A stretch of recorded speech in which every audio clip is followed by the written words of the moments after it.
Bloodborne has been out for over a decade, and there are still things in this game that nobody has been able to fully explain, and this video is about exactly those things. I put this video together because I kept running into the same wall whenever I went deep into Bloodborne's lore. There are mysteries in this game that the community has chewed on for years, and they are still genuinely open. Not open in the sense that the answer is obvious and people just haven't connected the dots. Open in the sense that the evidence points in multiple directions and nobody has landed on anything definitive. That felt worth documenting. When I assembled this video, I made a deliberate choice to focus only on mysteries where the in-game evidence is real and traceable, meaning I excluded the theories that sound interesting but are built mostly on speculation with no textual foundation. Everything here has something to ground it, even if that grounding leads somewhere strange. Before I move forward, I'm counting on you to support my channel by clicking that tiny subscribe button so that we can spread these amazing videos to folks like you around the world. Thank you. Chapter 1. The Paler Blood Hunt. The very first thing the game asks you is your blood type. It seems like a mechanical formality, the kind of thing an RPG drops on you before you pick your starting stats. But the word Paler Blood appears in the opening cinematic, and it never gets a clean explanation. The item description for the communion rune mentions Paler Blood directly, linking it to a sky and a hunt, but the precise nature of what Paler Blood is remains one of the most debated questions in the entire Bloodborne community. One reading of the evidence suggests that Paler Blood is not a blood type at all in any biological sense. The way it appears in item descriptions and NPC dialogue points more towards something metaphysical, a state or a condition, rather than a classification. The communion rune says seek Paler Blood to transcend the hunt, and the language there is careful. It doesn't say find Paler Blood or obtain Paler Blood. It says seek it, which implies a journey or a process. Some researchers in the community have pointed toward the plain doll as a potential candidate. The doll exists outside the normal rules of the world. She isn't subject to the hunt in any conventional way, and her connection to the hunter feels layered with meaning that goes beyond simple mechanics. Whether she represents pale blood in a symbolic sense or in a more literal one is one reading, but it hasn't been settled. Another thread runs through the lore around the formless Odin. Aiden is the only Great One who has no physical form, and the worship of Aiden is fundamentally tied to blood, specifically the idea that Aiden exists within blood itself and that human beings who carry his bloodline carry something of him inside them. This has led some researchers to connect paler blood to the concept of blood that carries no form, blood that is somehow emptied of its ordinary content and becomes something closer to a vessel. The problem with that reading is that the game also suggests paler blood might simply be the player character. The opening monologue implies the hunter came to Yharnam specifically searching for paler blood, and by the end of the game, if you've absorbed enough insight and consumed enough Great One's wisdom, you've transformed into something that isn't quite human anymore. The idea that the hunter was always going to become paler blood, that the search was circular from the start, is one possible reading that a few community members have landed on. What makes this especially difficult to resolve is that none of the major NPCs in the game ever give you a straight answer. Yharnam doesn't explain it. The doll doesn't explain it. Yharnam's own backstory is consumed with his grief for Lady Maria and his servitude to the moon presence, not with any grand taxonomy of blood types. The information that would resolve the pale blood question simply isn't in the game in any explicit form. There's also a connection to the choir and the healing church that deserves attention. The choir represents the highest tier of the church's hierarchy, and their work involved direct contact with the Great Ones, specifically attempts to reach a higher plane through ritualized study of blood. If paley blood is a metaphysical state that allows someone to exist outside the hunt, or to transcend the normal cycle of death and rebirth that the hunter is trapped in, then the choir would have had every reason to be searching for it long before the player character arrived. The note found early in the game that tells the hunter to seek paler blood to transcend the hunt has always struck researchers as strange because of its placement. It's written on the ground in a section of the game that most first-time players rush through, and its brevity makes it easy to miss the weight of what it's saying. That note isn't a casual observation. It reads more like a directive that someone left behind deliberately, knowing the right person would eventually find it. The transcendence framing is important. Several of the game's endings hinge on whether the hunter can move beyond the cycle entirely. The childhood's beginning ending is widely read as the hunter achieving something beyond human existence, a merger with or absorption by the moon presence, or in another reading, a superseding of it. Whether that outcome constitutes finding pale blood or simply becoming it is the crux of the mystery, and it remains genuinely unresolved. One community researcher has argued that the cord of the eye, which you give to Yharnam or can choose to keep, is directly relevant here. The cord represents paler blood in a functional sense because it is the thing that tethers the hunter to the cycle. This reading suggests that paler blood isn't a destination, but a leash, something that keeps the hunter bound to the dream and to the hunt. What the game calls transcendence might then mean cutting that cord entirely, though what that leaves behind isn't made clear. The data mining community has not found any unused text that resolves the question cleanly. There are some cut NPCs and some cut item descriptions that add texture to the blood type theme, but nothing that arrives at a definition. This is unusual for a From Software game, where cut content often contains the clearest statements of intent. The absence of a clean answer in the cut content suggests the ambiguity may have been deliberate rather than the result of late-stage editing. There's a secondary mystery nested inside the pale blood question, which is why the hunter came to Yharnam at all. The official framing is that the hunter sought pale blood for a cure to some unspecified illness, but the nature of that illness is never identified. Most players assume it's something mundane, a disease, a condition. But some researchers have pointed out that the framing of the illness as something that requires Yharnam's special blood suggests it might already be something tied to the Great Ones. A pre-existing connection that drew the hunter here, not by coincidence, but by design. The moon presence is the clearest candidate for any entity that might have engineered the hunter's arrival. The moon presence feeds on hunters, or more precisely, on the quality of their insights and their readiness for transformation. If a hunter arrives at Yharnam already primed for what the city will do to them, already carrying some trace of something extraordinary in their blood, then the moon presence's interest in them makes a different kind of sense. The illness might have been the mechanism by which a specific kind of person was delivered to Yharnam. This connects to an older theory about the hunters who came before. Ludwig, Maria, Eileen and others each arrived in Yharnam and were transformed by it in different ways.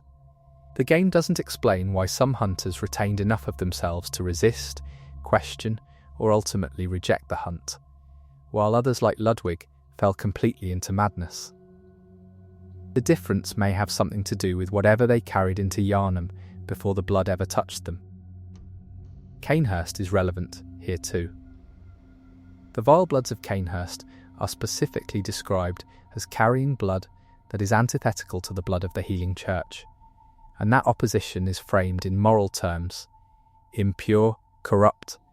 But the game's evidence also suggests that Cainhurst's blood has a different relationship to the Great Ones than the Church's blood does. The implication in several item descriptions points toward Cainhurst having preserved something older and different in their lineage, something the Church tried to eradicate precisely because it represented a path they didn't control. If paler blood connects to Cainhurst in some way, or if the Cainhurst bloodline represents a different kind of transcendence than the one the healing church was pursuing, that would reframe the entire quest entirely. The hunter seeking paler blood might have been, without knowing it, participating in a rivalry between two different visions of what it means to go beyond the human. That's one possible reading of how the pieces fit together, but it requires connecting several very distant dots. The formless Odin thread is worth coming back to, because the Odin Chapel Dweller has some of the most interesting dialogue in the game about blood and purpose. He's not a scholar, he's a frightened man, trying to stay alive, but his comments about Odin, specifically about how Odin's presence is felt rather than seen, suggest that the worshippers of Odin understood something about formless existence that the Healing Church's more structured theology missed. One reading says, "Paler blood is the blood of someone who has already come into contact with a Great One's influence, blood that has been changed at a level deeper than the visible madness the game usually depicts." The early stages of contact with Great One knowledge look like insight, curiosity, and expanded perception. Later stages look like dissolution. Pale blood might be the blood of someone at that early stage, someone who is still coherent enough to function, but already altered enough to be of interest to things like the moon presence. The game's structure of escalating revelation supports this. By the time the hunter reaches the Nightmare of Mensis and confronts Murgo's wet nurse, the nature of the world they're moving through has shifted considerably. The dream logic of the hunter's dream and the nightmare logic of the nightmare realm operate by different rules than Yharnam streets, and the hunter's ability to move between them suggests they were never quite ordinary to begin with. The Patches the Spider NPC, who appears in several From Software games, and who turns up in Bloodborne in a form more disturbing than his usual self, has some dialogue that touches on the idea of people who are drawn to places they shouldn't be. It's easy to read his presence as a comedic callback, but his specific comments about going too far into things you don't understand feel relevant to the Paler blood mystery in a way that's hard to dismiss entirely. There's also a mechanical argument worth considering. The insight system in Bloodborne tracks how much the hunter has seen and understood about the true nature of the world. At 0 insight, you can't see things that are really there. At high insight, you see things most people can't. The game treats this as dangerous, but also as a form of growth. If pale blood is the state of someone who has already passed through that transformation, who has come out the other side with their mind intact, then it isn't something you find, it's something you become. The choir's experiments with the celestial emissaries point toward a similar conclusion. The celestial emissaries are described as the final form of humans who are exposed to the knowledge of the Great Ones and survive the process.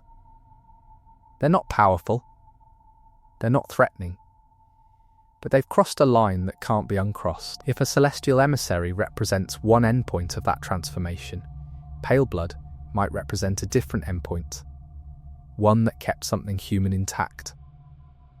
The hunter's name is never confirmed in any item description or NPC dialogue. This is true of other From Software protagonists too, but in Bloodborne it feels more pointed, given how much the story hinges on the specific history of who came to Yharnam and why.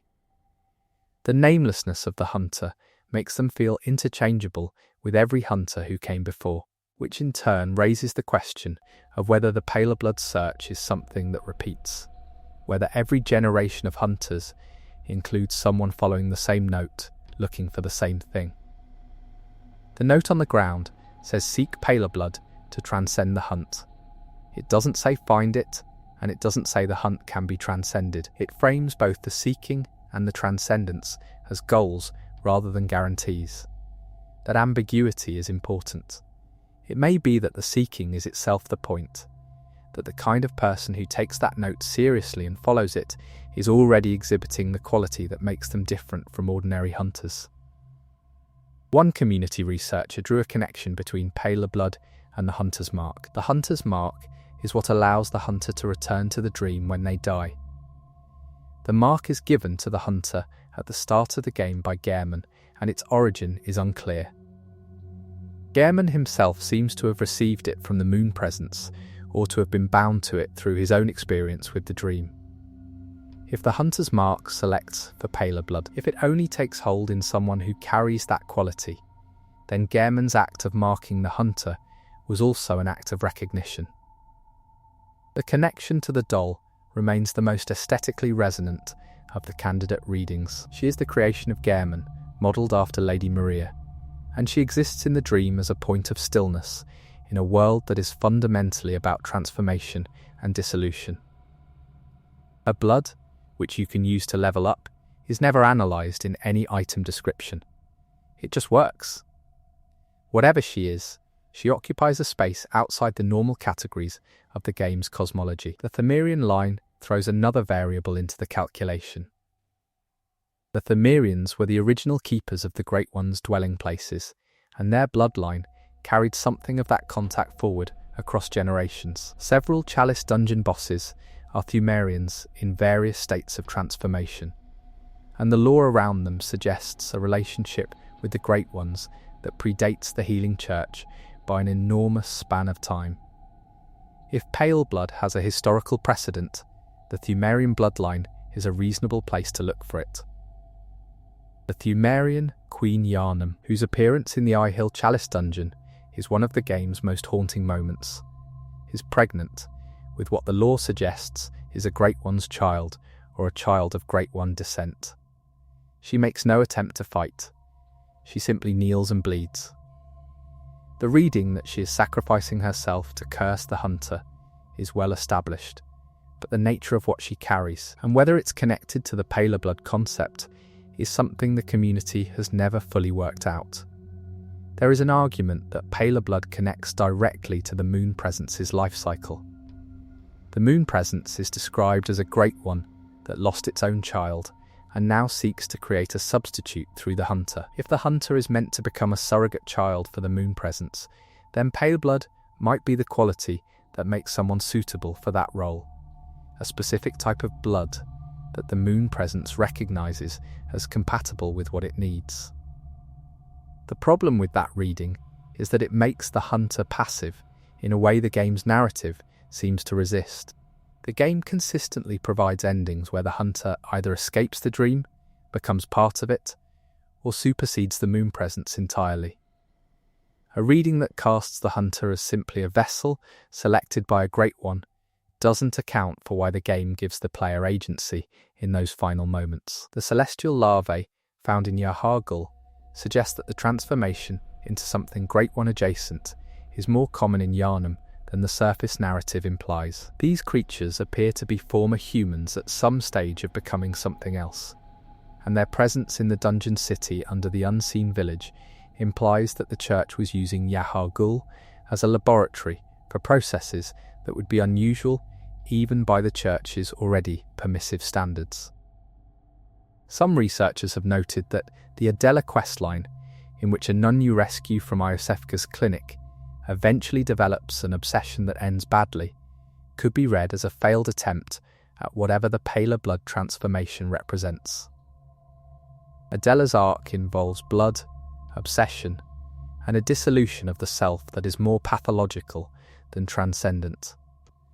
She doesn't become something greater, she breaks. The contrast with whatever paley blood represents might be precisely that distinction, the difference between a transformation that preserves something coherent and one that doesn't. The Iosefka impersonator is worth mentioning in this context. The real Iosefka is replaced or displaced by a woman who has access to the clinic and who sends people there. The fake Iosefka's own transformation into a celestial emissary at the end of her questline is framed as voluntary. She wanted it. Her desire to be changed by the process she was conducting makes her a strange mirror for the hunter's own journey. She sought something. She got it. And the game doesn't tell you whether she's content. One of the more unusual pieces of evidence is the wording of the hunter's dream itself. Yharnam calls it a dream, and the moon presence is sometimes described as having created it. But the dream functions as a refuge from the nightmare of Yharnam as much as it functions as a prison. The roses, the old workshop, the doll, these are designed to comfort and stabilise. Whatever the moon presence wanted from this arrangement, it needed the hunter to remain functional. That functional maintenance of a hunter with paler blood suggests the blood has a practical value, not just a symbolic one. The cleric beast, as the first boss the player encounters, has been analysed extensively but rarely in connection with the paler blood question. It was once a member of the healing church's upper clergy. Its transformation is far more extreme than most beasts in the game, and the readings of why that is range from the standard too much blood exposure to something more specific about what the senior clergy were doing. If a high-ranking cleric was also pursuing pale blood through whatever methods the choir employed, the cleric beast's extreme form might be evidence of what happens when that pursuit fails. The connection between the Pthumerian labyrinth and pale blood is one of the most consistently unresolved threads in the entire game. The Chalice dungeons predate the healing church by an enormous margin, and the rites performed there were already about blood, transformation, and contact with the Great Ones before any of the modern institutions in Yharnam existed. If pale blood was known to the ancient Pthumerians, if it appears in their records or their rituals in some form, the Chalice dungeons might contain evidence that nobody has fully surfaced yet. The datamine files do include some unused Chalice dungeon text that touches on blood qualities, but nothing that maps cleanly onto the paler blood description. This has led some researchers to conclude that the paler blood lore, if it ever existed in a complete form, was either cut very early in development or was always meant to remain ambiguous. Both options are possible. From Software has a documented history of deliberate ambiguity, but they also have a history of cutting entire narrative threads and leaving fragments. The name itself is worth spending a moment on. Pale blood, in the context of the game's colour palette and symbolism, could simply mean blood that has been diluted or changed beyond recognition. The moon in Bloodborne is associated with the Great Ones, and with the lunar influence that accelerates the beast plague. If regular human blood is red and beastly blood is darker, the pale variant might represent blood that has moved in the opposite direction, away from the animal and towards something colder and stranger. The moon phases in the game, which track the progression of the hunt's night, tie the moon to cyclical transformation in a way that feels relevant. The moon isn't static in Bloodborne, it progresses through the night.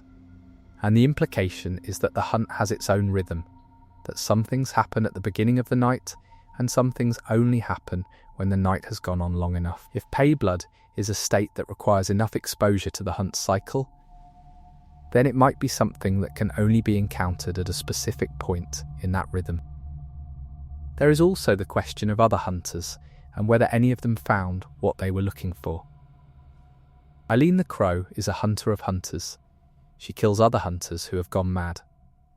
Her own history in Yharnam is not fully spelled out, but she's been there long enough to remember things that most people have forgotten, and she seems to have reached some equilibrium that most hunters never find. Whether that equilibrium is related to paler blood, or is simply the result of a different approach to the hunt, is left open. The first hunter Gehrman's own arc is arguably the most relevant case study for the paler blood question.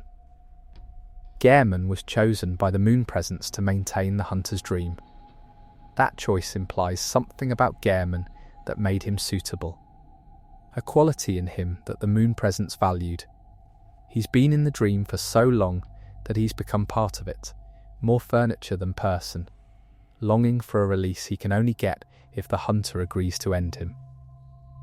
What he was before the moon presence found him, what quality he carried that made him the right candidate, is never explained. The most honest assessment of the pale blood mystery is that the game provides enough clues to make it feel like a solvable puzzle, but the clues point in enough different directions that no single solution has emerged.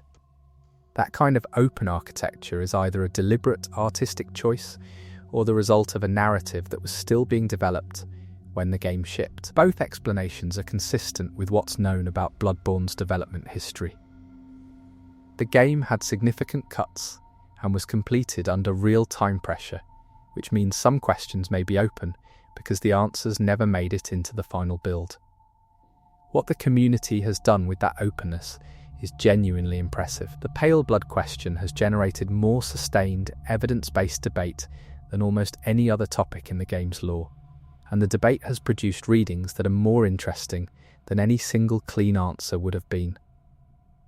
The mystery has a life that a solved puzzle doesn't. The abandoned old workshop, accessible through a hidden passage in the cathedral ward, contains items from the original workshop before the healing church superseded it. The broken doll found there, in contrast to the living doll in the dream, points towards something lost in the transition from the workshop era to the church era. If Paler Blood was part of the workshop's original mission, whatever the workshop understood about it may have been buried along with everything else when the church took over. The hunter's dream resets each night in a way that implies the cycle the hunter is part of is intentionally designed to repeat. Whether Paler Blood is the thing that allows someone to finally break the reset, to carry something forward that the cycle can't erase, is one of the more provocative framings of the mystery. It would mean every hunter who came before either didn't carry Paler Blood or failed to activate it. The current hunter may be the first iteration of the cycle in which it actually works. The Carol runes as a system support the idea that there is a language beneath the world of the hunt that only certain people can read. Runes are described as transcriptions of the inhuman voices of the Great Ones, translated by Carol, the student of Bergenworth. If Paler Blood is a concept that exists in that Great One language, if there's a rune that corresponds to it directly, then Carol's transcription work may have already captured it. The communion rune's mention of Pale Blood connects to this reading without resolving it. The implications for the hunter's arc are worth sitting with, regardless of which reading you find most convincing. Whether Pale Blood is a blood type, a metaphysical state, a Great One's inheritance, or something the hunter becomes over the course of the game, the framing of the entire journey as a search for it gives the hunter's story a shape that goes beyond simple survival. They came looking for something. The game asks whether they found it, and then it doesn't tell you. Chapter 2. The Suspicious Gaps in Gehrman's History. Gehrman is the oldest living presence in the hunter's dream. He's been there so long that his age is described not in years, but in the span of the dream itself, and the dream has been running long enough to contain an entire history of hunters who came and went while he remained. The game gives you fragments of who he was before all of this, but the fragments don't add up to a complete picture, and what's left out might be more revealing than what's included. The most commonly discussed gap in Gehrman's history is the nature of his relationship with Lady Maria. The item descriptions for his weapons and his gear establish that Maria was his student, and that he had a profound attachment to her that outlasted her death and the end of their working relationship. The doll in the hunter's dream is built in Maria's likeness. That's not a small gesture. That's Gehrman carrying something so heavy that he recreated the person at the centre of it in the one place he fully controlled. What that attachment actually was is never stated. It's framed by most community readings as a romantic fixation that Maria did not reciprocate. The evidence for this is mostly circumstantial: the doll's existence, Gehrman's visible grief in the dream, the way certain item descriptions describe Maria's departure from the workshop as a wound. But circumstantial evidence in Bloodborne is often all there is, and the community has generally accepted this reading as the most supported one. The problem is that it doesn't explain Gehrman's willingness to be bound to the dream. The moon presence didn't force Gehrman into the dream in any reading the evidence clearly supports. He seems to have entered into some kind of arrangement voluntarily, or at least without the kind of explicit resistance you'd expect from someone being enslaved. Whatever the terms of that arrangement were, Gehrman accepted them, and the question of why he did is one the game never directly addresses. One reading suggests that Gehrman sought the moon presence's involvement as part of his response to losing Maria. If she died, and he couldn't process that loss within the normal structures of life in Yharnam, a dream world that could contain her image, even an artificial one, might have seemed like an acceptable price. This would make the hunter's dream a monument to unresolved grief, which gives Gehrman's arc a specific kind of tragedy that the game's atmosphere supports. But this reading raises a question about agency. Did Gehrman find the moon presence? Or did the moon presence find him? The game's cosmology suggests that Great Ones have the ability to identify and seek out humans who are useful to them. If the moon presence needed someone to manage the dream and the cycle of hunters, it would have looked for someone with both the experience and the psychological profile to serve that function. A grieving, brilliant, isolated founder of the Hunter's Workshop would have been an obvious candidate. The workshop itself is a historical detail that gets underexplored. Gehrman founded it before the Healing Church consolidated its power. The original intent of the workshop was to fight the beast scourge in a practical, craft-focused way. Hunters as tradespeople, tools as instruments, the work as work rather than as religious vocation. The Church's eventual incorporation of hunting into its own hierarchy represented a significant shift from what Gehrman had built, and his attitude toward that shift is never directly stated. Lady Maria's connection to Cainhurst is one of the clearest established facts in her history. She came from the Cainhurst nobility, and she gave up that background to become a hunter under Gehrman. What she gave up isn't just social class, it's a specific bloodline with its own relationship to the Great Ones.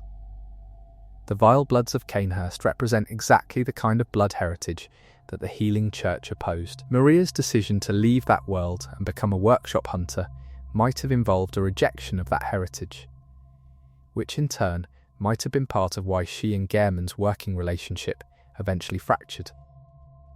The fishing hamlet and what happened there is the clearest case of something in Maria's history that she found unforgivable. The descriptions around the fishing hamlet whip, which is Maria's weapon worn down and adapted, along with the lore surrounding the village, suggest that hunters, Maria included, committed something in that hamlet that she couldn't reconcile with what she thought she was doing.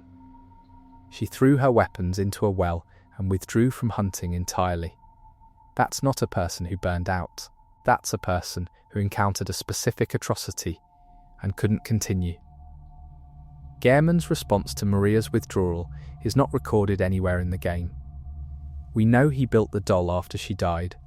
We don't know when she died relative to the events at the fishing hamlet, or whether the two things were connected. If Maria withdrew from the workshop and from Gehrman's world, and then died without a reconciliation, the weight of that would be significant. Gehrman's grief in the dream might then be layered, not just the loss of a person, but the loss of a person he never got to properly speak to again. The workshop's decline is another gap. After Gehrman was taken into the dream, what happened to the organisation he built? The living remnants in the game include a handful of hunters: Eileen, Alfred's mentor, the figure behind the powder keg hunters, but no clear institutional continuity. The Church's hunter hierarchy seems to have absorbed or replaced the workshop, and the old hunter faction that remains seems more like a diaspora than an organisation. Whether Gehrman's disappearance into the dream was part of what allowed the Church to move in is something the game implies but doesn't confirm. One thread that hasn't been fully worked out involves Gehrman's own transformation across the span of the dream. He's described as having been a gifted hunter in his time. By the point the player encounters him, he's an old man in a wheelchair who tends a garden and watches hunters come and go. The specific mechanism of his aging is unusual. He aged in the dream, which is supposedly a space outside normal time. What does it mean for someone to grow old in a place that isn't subject to ordinary time? And does that aging represent a change in what he is, not just in how he looks? The Moon Presence's investment in Gehrman runs deeper than the simple employer-employee framing some readings use. The Moon Presence is described as wanting something from the dream and from the hunters who pass through it. Gehrman is the intermediary, but the nature of what the Moon Presence collects from the hunters, insight, spiritual material, something more abstract, and what it gives Gehrman in return is left undefined. The dream is clearly a trap for the hunter, but it's also a prison for Gehrman, and who benefits from that arrangement most isn't entirely clear. The Hunter's Dream Workshop contains items that belong to hunters who came before the player character.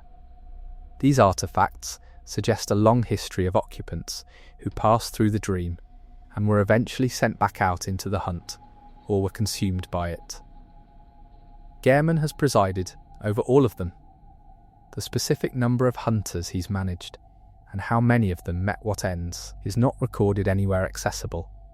But the messengers, the small creatures who populate the dream, might be their remnants, which would mean the dream is also a kind of cemetery. That interpretation of the messengers is one of the more melancholy ones in the community. They're playful and seem almost childlike. But if they're the transformed remains of dead hunters, then the dream's comforting appearance is built on the residue of everyone who came through it and didn't make it out. Gehrman tends this garden of dead hunters while waiting for the one who might finally free him. That's a specific kind of loneliness. The specific hunters who are referenced in lore, Ludwig, Maria, Simon the Harrowed, Lawrence, have varying degrees of connection to Gehrman. Ludwig's history is tied more to the church than to the workshop, and his transformation into the beast encountered in the Hunter's Nightmare suggests that the connection to whatever Gehrman built deteriorated in him completely. Simon's connection to the original workshop philosophy is more sympathetic, but he's trapped in the nightmare too.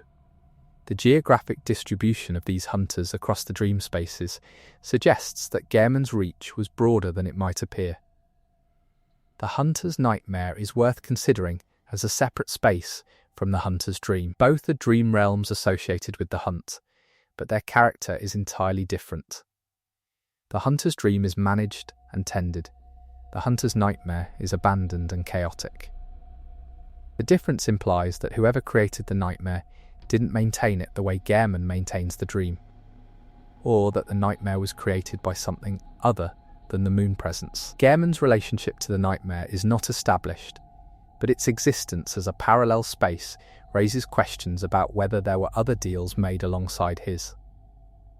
The Old Hunters DLC expands the geography of what happened before the game's main events, and several of its most significant figures, Maria, Ludwig, Lawrence, Simon, died before the main game begins. Gehrman outlived all of them, which means he's the only person in the dream who remembers them as they actually were. The doll doesn't remember Maria. The doll is made to look like her, but carries no genuine memory of who she was.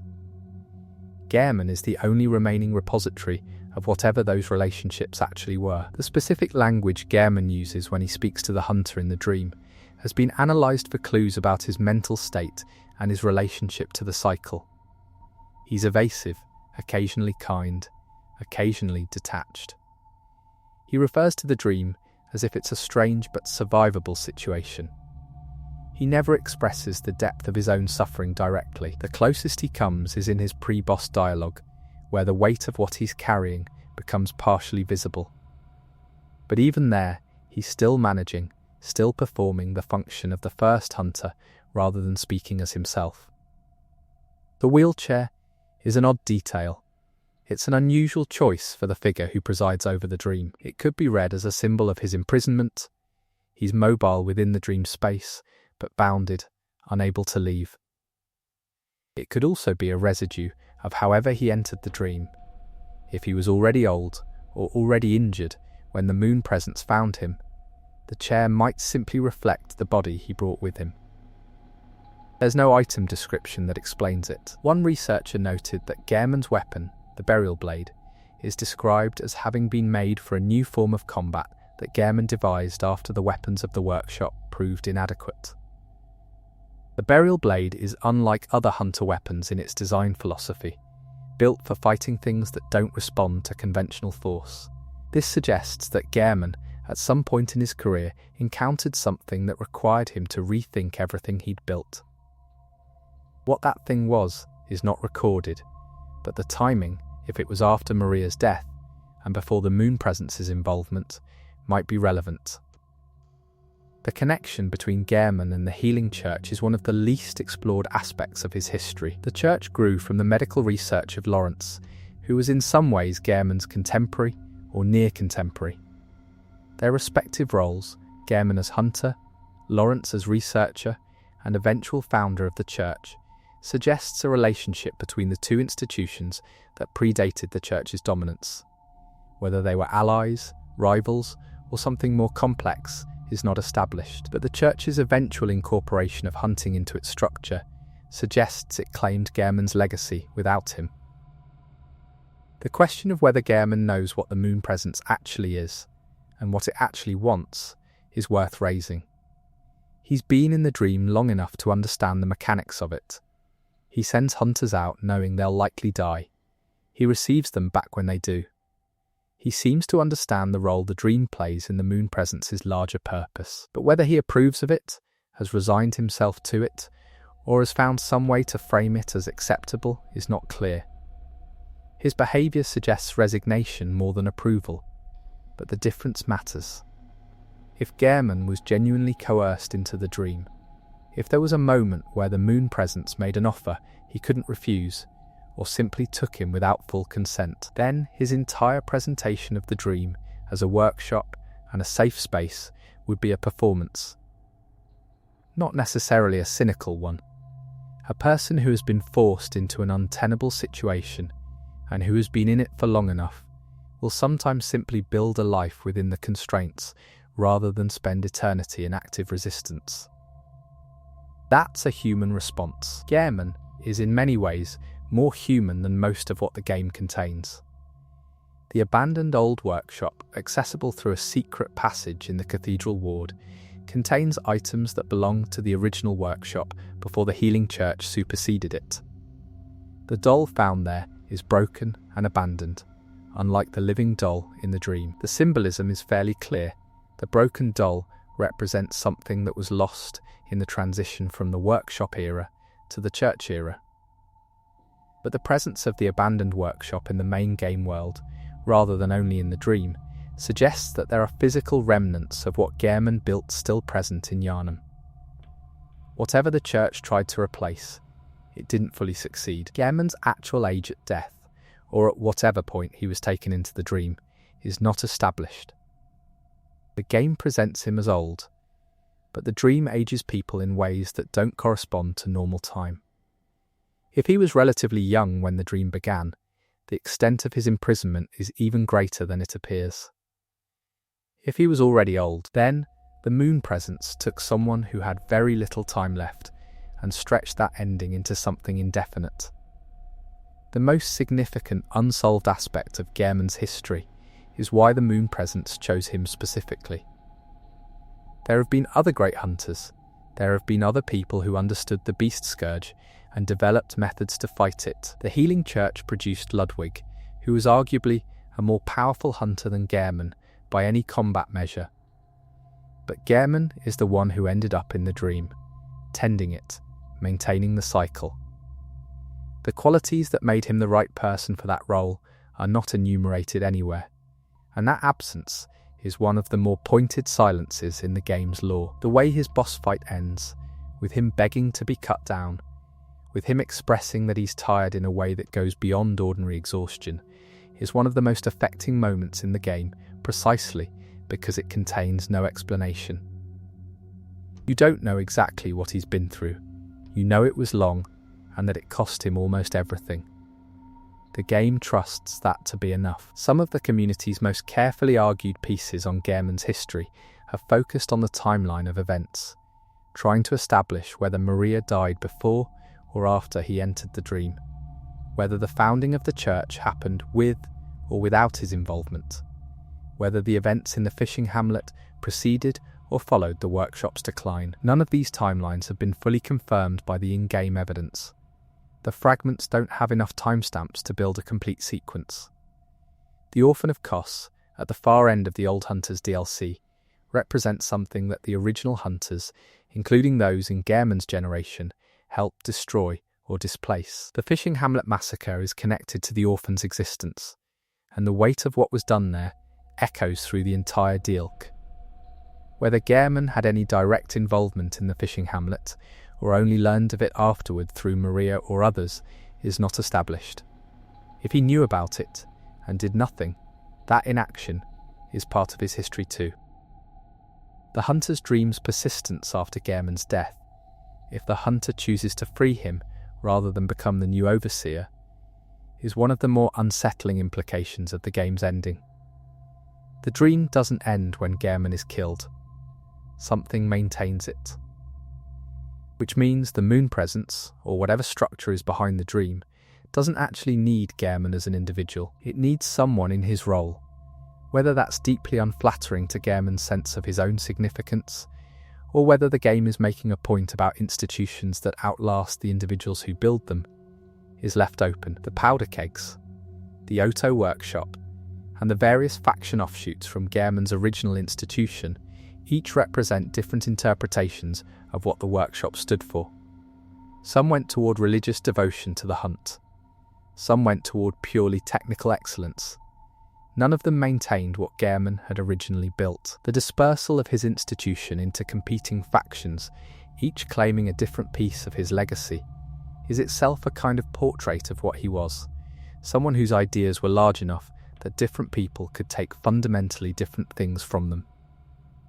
Gehrman's final appearance in the Yharnam sunrise ending, where the hunter wakes in the dream after agreeing to be cut down, and the moon presence drifts overhead as the sun rises, has been analysed extensively but never fully resolved.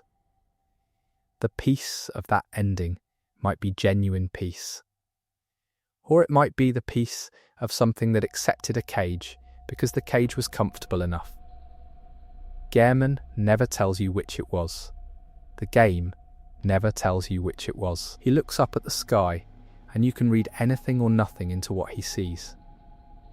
The community has generally treated Gehrman with sympathy, and the evidence supports that response. But sympathy shouldn't paper over the genuine mysteries in his history. He is not a fully explained character. He is a deeply suggestive one. The gaps in his story are not incidental. They're where the most interesting questions live, and they haven't been resolved even after years of sustained community attention. Chapter 3. What exactly is the moon presence of all the great ones in Bloodborne? The moon presence is the one you encounter most directly as a player and understand least as a researcher.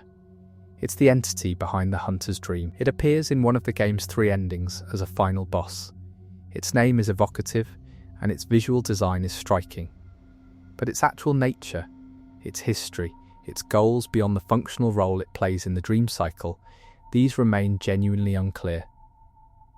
The moon presence is categorized as a great one, which places it in the same class as Amygdala, Ebrietas, Mergo, Oedon, and the others. But the great ones are not a monolith. They have different relationships to humanity, different scales of interaction, and seemingly different levels of consciousness and intent. The moon presence stands out from the others because it has a more direct and manipulative relationship with humans than most of the other great ones the game depicts. Oedon has no physical form and seems to interact with humanity almost passively, through blood, through reproduction, through the behaviour of his worshippers, rather than through any direct action. Amygdala is present throughout Yharnam, but doesn't seem to have an agenda beyond existing. Ebrietas is hiding, grieving, lost. The moon presence, by contrast, has built an infrastructure for its relationship with humanity. The hunter's dream is not a natural phenomenon, it was constructed, and the moon presence constructed it.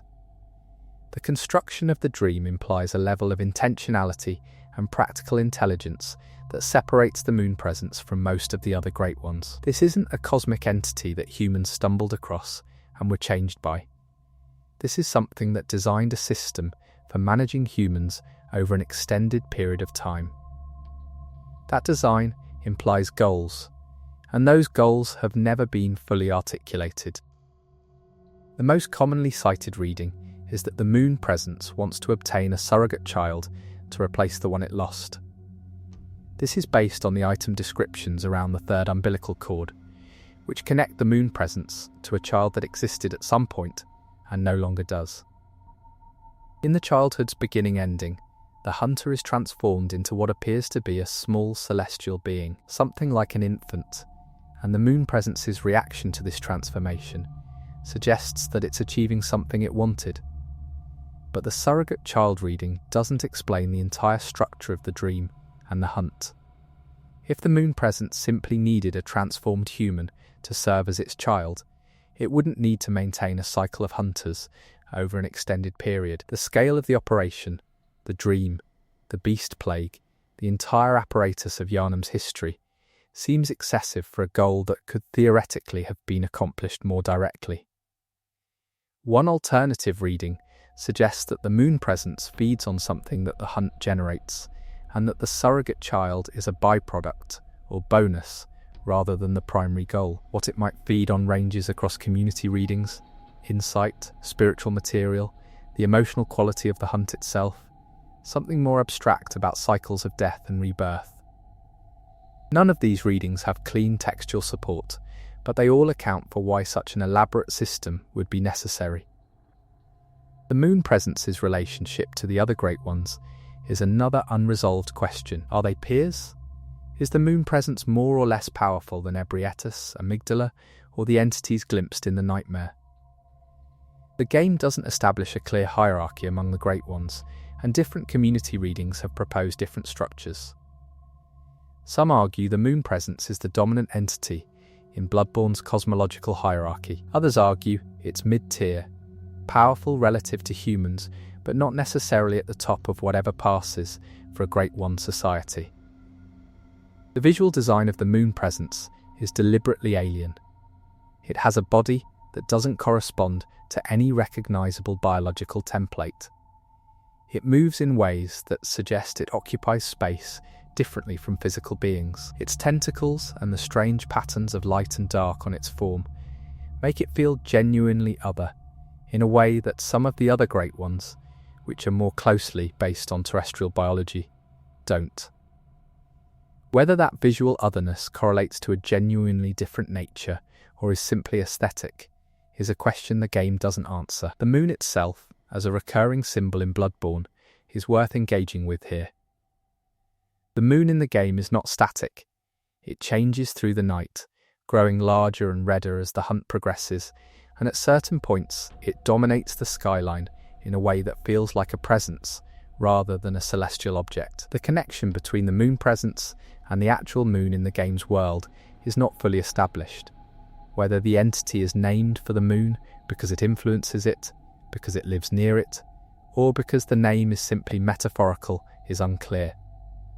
In the Nightmare of Mensis, the moon is enormous and physically threatening. Looking at it too long causes frenzy damage, which in Bloodborne represents the mind being overwhelmed by contact with something it isn't equipped to process. The Nightmare Moon is different from the Yharnam Moon, and the space it occupies is associated with Murgo and the Wet Nurse rather than with the moon presence directly. Whether these two moons are connected, whether the Nightmare Moon is a projection of the moon presence's domain or something independent, is not established. The brain in the Nightmare of Mensis, the enormous, fleshy mass that dominates the architecture of the area, is one of the game's most discussed environmental mysteries. Its relationship to the nightmare, to Murgo, and to the Great Ones is sketched out in item descriptions, but never fully resolved.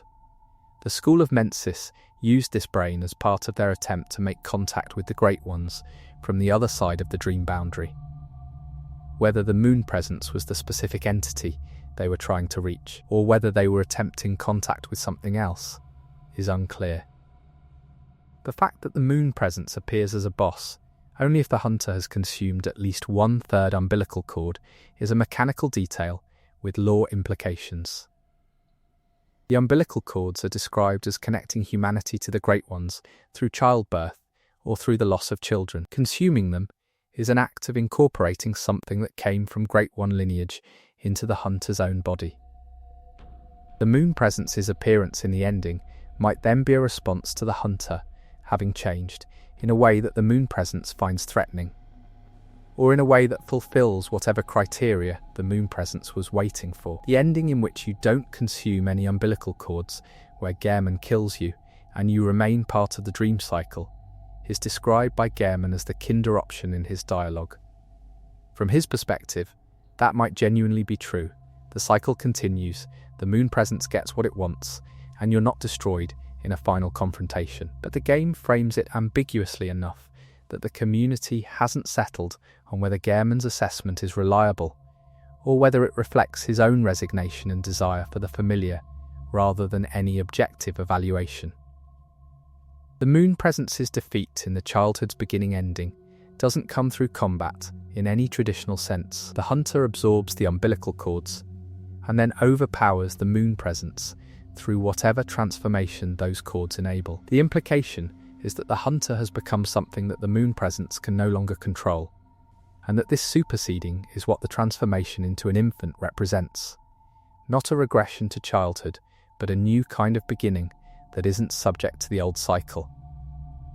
That framing of the ending as liberation has a counter-argument in the community, which is that the transformation into something Great One adjacent might be exactly what the moon presence wanted. If it was managing hunters to eventually produce one who could undergo this transformation, then the childhood's beginning ending might be the moon presence winning rather than losing. The visual of the hunter transforming into a small celestial being, while the doll watches with tenderness, supports a reading where something positive has happened. But what the moon presence does next, whether it now has what it wanted, is never shown. The moon presence's appearance when Yharnam is freed is brief but telling. It shows up, apparently prepared to take over the role Yharnam was filling. The hunter lies in the workshop. This ending is sometimes called the Yharnam sunrise ending, and it's the one most read as peaceful or bittersweet. But the moon presence's quiet presence in it doesn't attack, it doesn't demand anything, it simply exists in the frame, raises the question of what it's actually thinking. If the hunter has agreed to replace Yharnam, it has what it needs. The Healing Church's awareness of the moon presence is touched on in some item descriptions, but never fully developed. The church knew about the Great Ones. The upper echelons, the choir specifically, were in direct contact with some of them.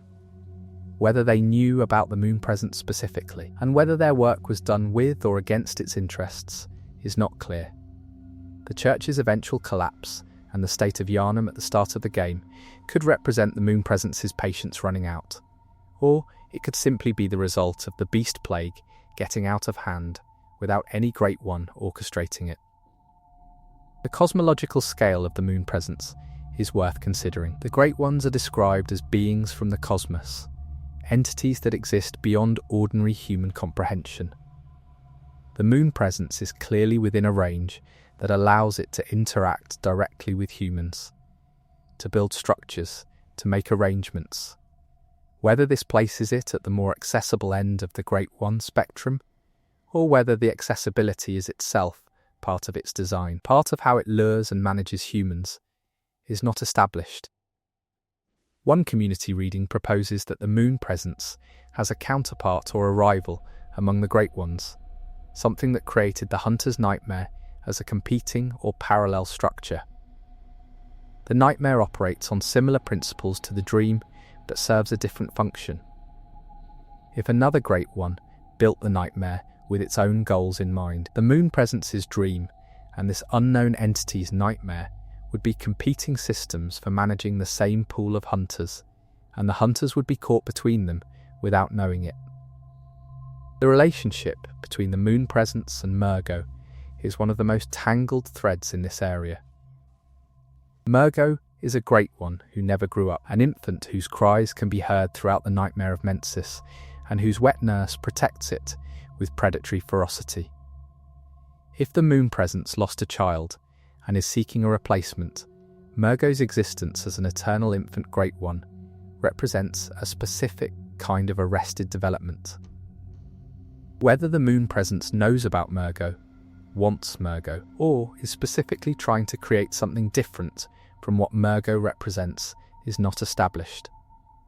The wet nurse boss fight is notable because Murgo doesn't appear physically during it. You fight the nurse, you hear the crying, but the entity you're protecting the hunt from is never directly confronted. After the nurse is defeated, Murgo's cries go silent. The game treats this as a necessary achievement before the final sequence can begin. But whether defeating Murgo's guardian also ends Murgo, or simply quiets it, is ambiguous. If Murgo is still out there, still an infant, still crying somewhere in the nightmare, then the moon presence's world hasn't changed as much as the ending implies. The community has generally treated the moon presence as a villain, and the evidence supports a reading where its influence on Yharnam has been destructive. But the game is careful not to frame it as simply evil. Great Ones, in Bloodborne's cosmology, are not moral agents in any human sense. They operate according to their own needs and logic. The moon presence building the dream and cycling hunters through it might be, from its perspective, something like what humans do when they keep animals or cultivate crops. Not cruelty for its own sake, but a management of resources that doesn't account for the resource's own interests. The ritual quality of the hunt, the candles, the fire, the specific timing of the night, suggests that the moon presence's relationship to the hunt is formalized in ways that go beyond simple exploitation. The hunt follows rules. The dream has specific properties. Yharnam maintains specific protocols. This isn't the behavior of an entity that simply feeds and moves on. It suggests something that finds meaning in the ritual itself, or that requires the ritual's specific qualities to achieve whatever it's achieving. One angle that hasn't been fully explored is the moon presence's history before Yharnam. Yharnam exists in a specific place and time. The events of the game happen in a specific context: Victorian inflected city, specific historical development of the healing church, specific outbreak of the beast scourge. But the moon presence is not tied to Yharnam in the way that the church or the city's history is. It was presumably doing something before Yharnam entered the dream. What it was doing, what it had done to other humans in other places or other times, is completely unaddressed. The Cosmic Eye Watcher badge, obtainable in the game, is one of several items that hint at a broader organisational structure around the Great Ones that the game never fully depicts.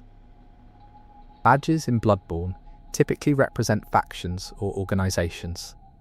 The Cosmic Eye Watcher faction, whatever it was, existed to observe something on a cosmic scale. Whether that observation was directed at the Great Ones, or was done by the Great Ones, or represents a separate group entirely, is not established. The scale of time the moon presence operates on is another source of genuine uncertainty.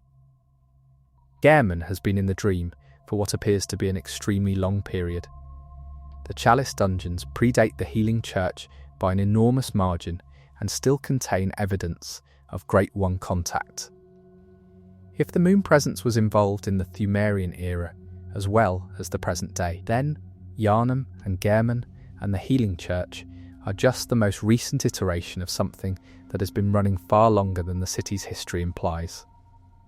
The moon presence's design as a boss, the way it absorbs blood and how it attacks, encodes lore information that hasn't been fully decoded. Its absorption of blood during the fight suggests that blood is literally feeding it or empowering it in real time, which connects back to the feeding hypothesis about what the hunt provides. Whether that absorption is a boss mechanic grafted onto a cosmological idea, or a deliberate statement about what the moon presence does with the blood of the hunt, is a question that the community hasn't settled.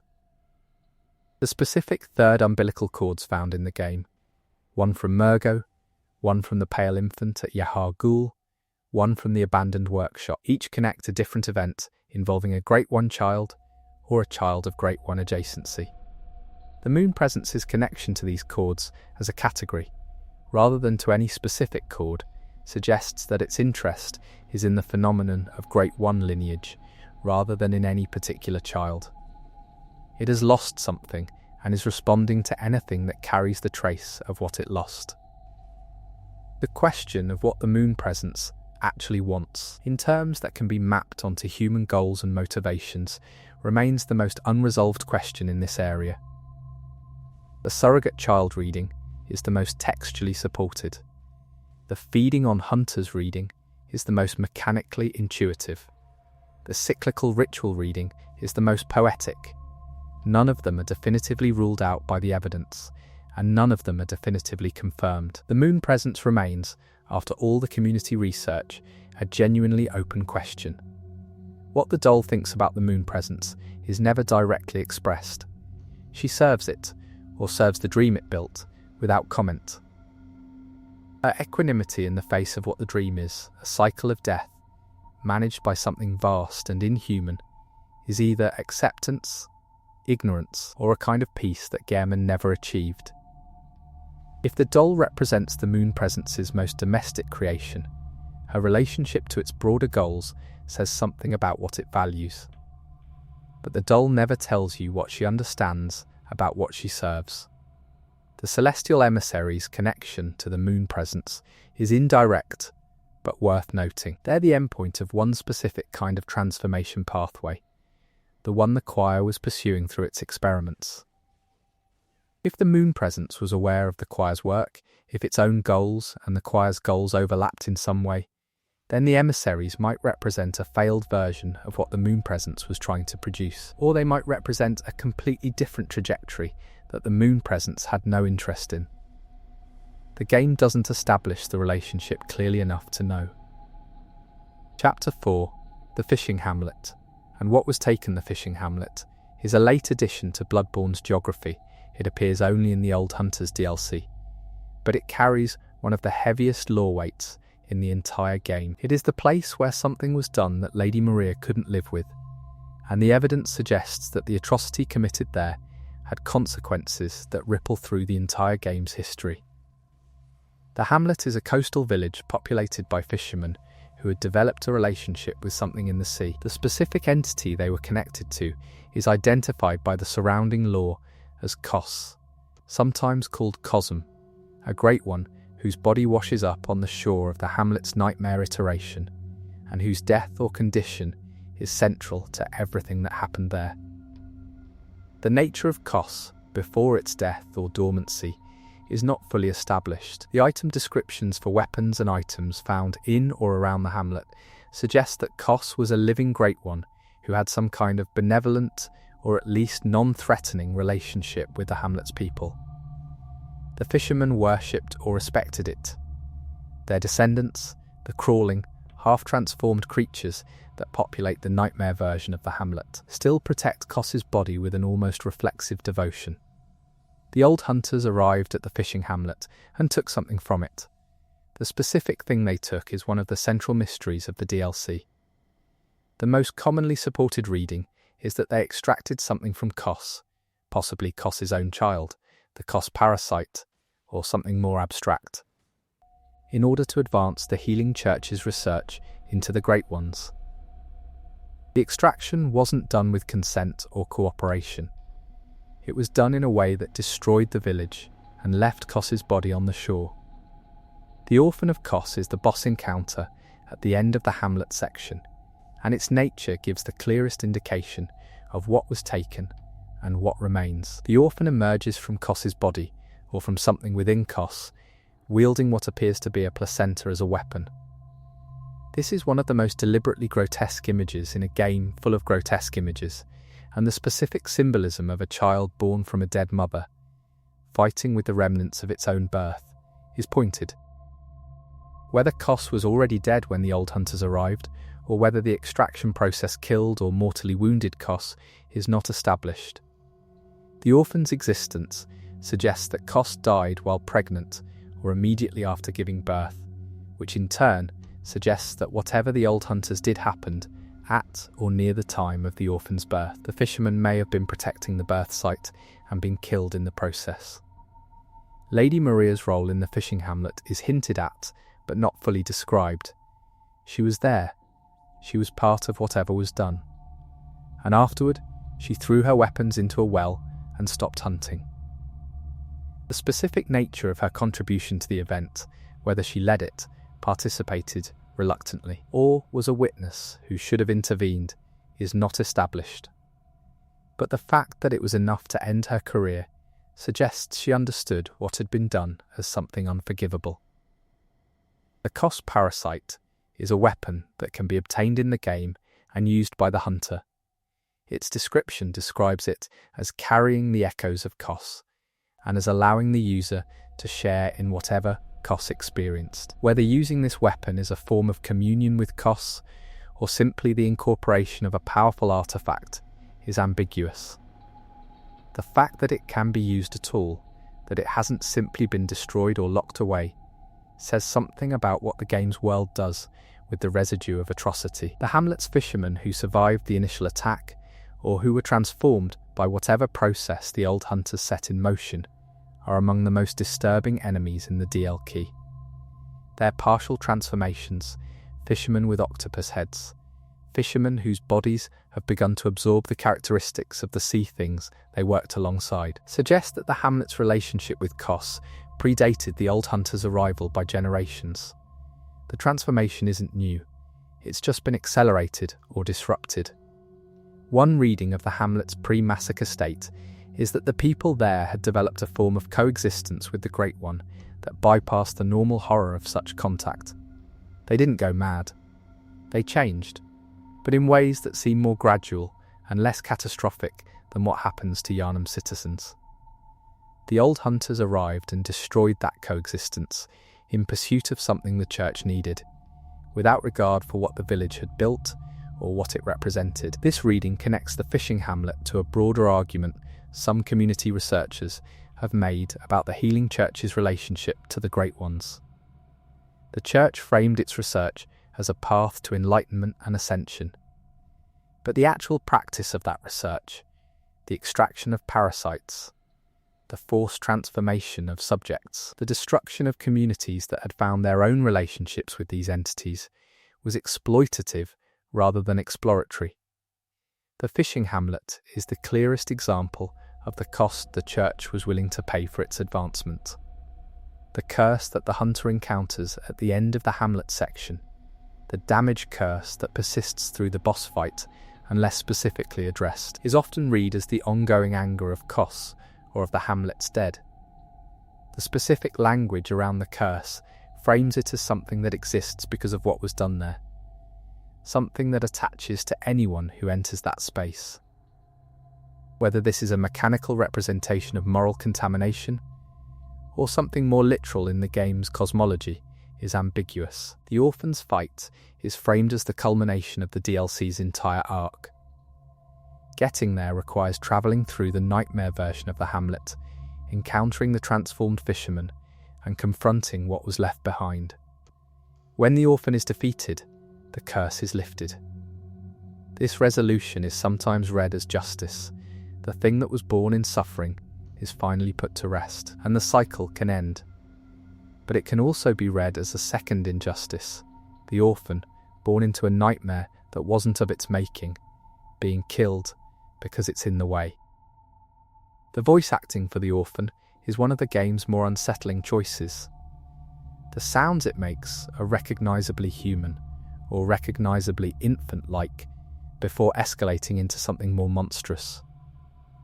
This gradation from the human to the inhuman in a single entity's vocalizations is one of the DLC's most effective pieces of horror, and it deliberately implicates the hunter in something uncomfortable. The thing being killed was, at some level, a child. Simon the Harrowed, an NPC encountered in the DLC, has a perspective on the fishing hamlet that's worth tracking. He was a hunter who came to Yharnam later than the events at the hamlet, and who seems to have learnt about them after the fact. His disillusionment with the hunting tradition, with what hunters had done and what the church had enabled, is palpable in his dialogue. He's one of the few characters in the DLC who seems to recognise the moral dimension of the hamlet's history without either defending or dismissing it. The connection between the fishing hamlet and the research conducted by the healing church's inner circles is established by item descriptions, but never fully charted. We know something was taken. We know it went into the church's research pipeline. What it became on that end, whether it contributed to the celestial emissary transformation experiments, whether it informed the choir's techniques, whether it's present in some form in the main game's world, is not established. The extraction was the beginning of something, and the ending is obscured. The water around the hamlet in the nightmare version of the location is another layer of the mystery. The nightmare geography is accurate to the real geography in the ways that matter: the shore, the caves, the village structure. But something about the water there feels wrong in a way that the game doesn't fully explain. The creatures in it are more aggressive and more transformed than the land-based enemies. Whether the sea itself carries something of Kos, whether Kos's influence persists in the water in a way that the land doesn't, is one reading, but it's not confirmed. The presence of the altar in the hamlet, the ritual space that some of the fishermen appear to have used in their relationship with Kos, is a detail that hasn't been fully analysed. The altar exists in a space that suggests it was important to the hamlet's community. What the rituals performed there involved, and whether they were interrupted or completed before the old hunters arrived, is not established. If the old hunters arrived during a specific ritual, one that was already partway through a process of contact or communication with Kos, then the timing of the massacre might have been worse than a random act of violence. One community thread that generated sustained discussion is the question of whether Kos's death was actually a death in any conventional sense. Great Ones, as the game presents them, have a different relationship to existence and death than humans do. Murgo is described as having died, and yet its cries persist. Great Ones who appear to die in dream spaces may simply be sleeping or absent. If Kos's body on the shore is dormant rather than dead, if the orphan's existence within it represents an ongoing rather than a completed pregnancy, then the situation at the hamlet is even stranger than it first appears. The amygdala presence in the hamlet's nightmare version is unusual because amygdala typically appears in the main game world and is associated with the Healing Church's operations.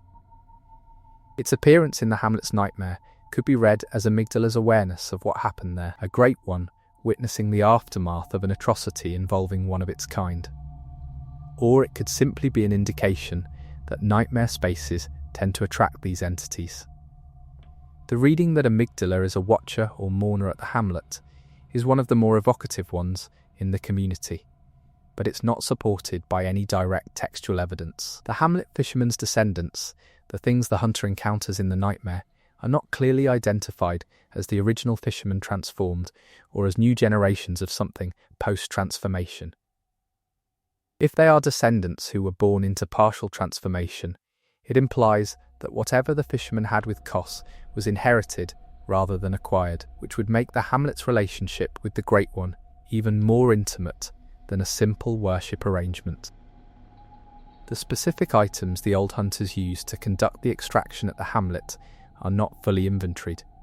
Some of the tools found in the DLC areas suggest advanced techniques that postdate the basic workshop era, which might mean that members of the Healing Church's upper hierarchy were involved in the hamlet operation, not just ordinary hunters. If this is the case, the decision to go to the hamlet wasn't made by field hunters acting independently. It was an institutional decision, which makes the chain of responsibility clearer and more damning. The question of whether anything good came from what was taken from the hamlet is one that community researchers have approached from different angles. If the extraction contributed to the development of techniques that saved lives or that advanced understanding of the Great Ones in genuinely useful ways, the utilitarian calculus of the Church's decision becomes more complex, even if the decision remains morally troubling. If nothing useful came from it, if the research dead-ended or contributed to the Church's eventual collapse, then the atrocity was compounded by pointlessness. Maria's boss fight at the clock tower is the emotional centre of the Old Hunters DLC, and the fishing hamlet is the reason for it. She fights the hunter not because they're enemies in any conventional sense, but because she is committed to burying what happened at the hamlet. She threw her weapons away. She gave herself to the research tower as a guardian. She died protecting a secret she found unbearable. The hunter arriving and pressing forward threatens the burial she's maintained. When Maria is defeated, she doesn't express anger or defiance.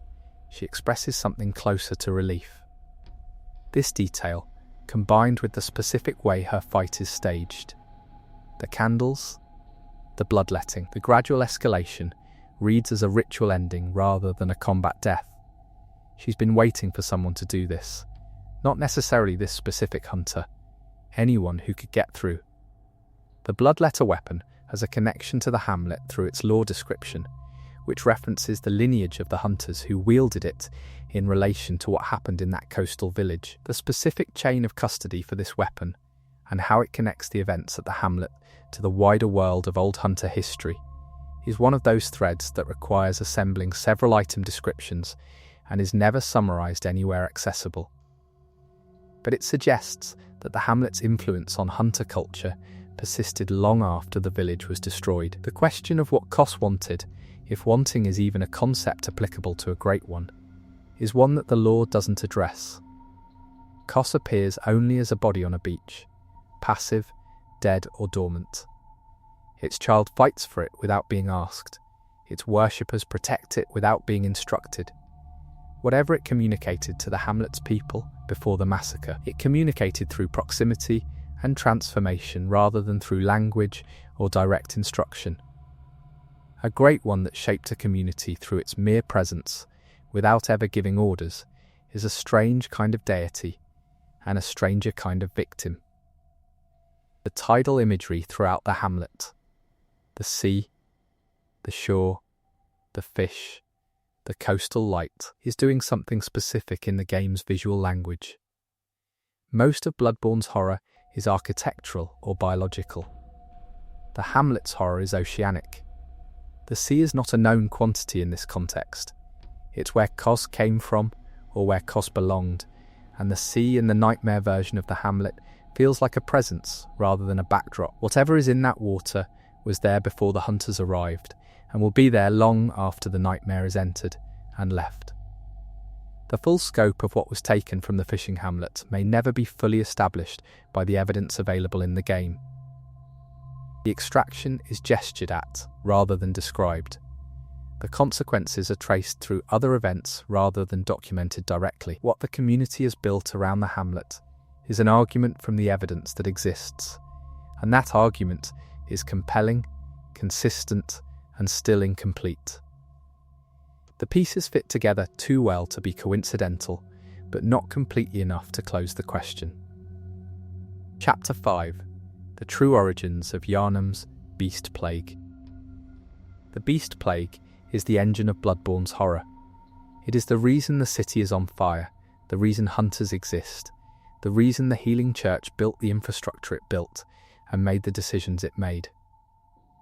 But the actual origin of the plague, what started it, when, and whether it was accidental or engineered, is one of the game's most foundational unsolved questions. The surface explanation the game provides is that the Healing Church introduced blood ministration to Yharnam's population.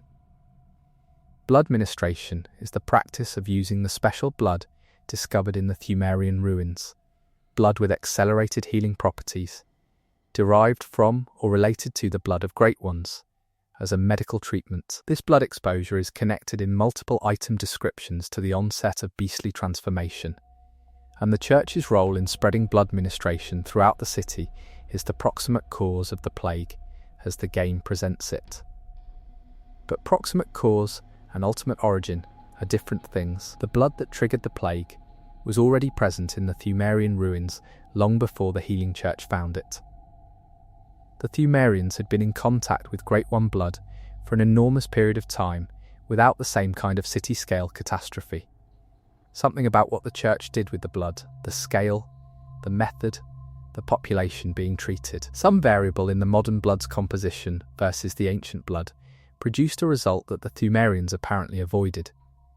One reading is that the Pthumerians managed the contact differently.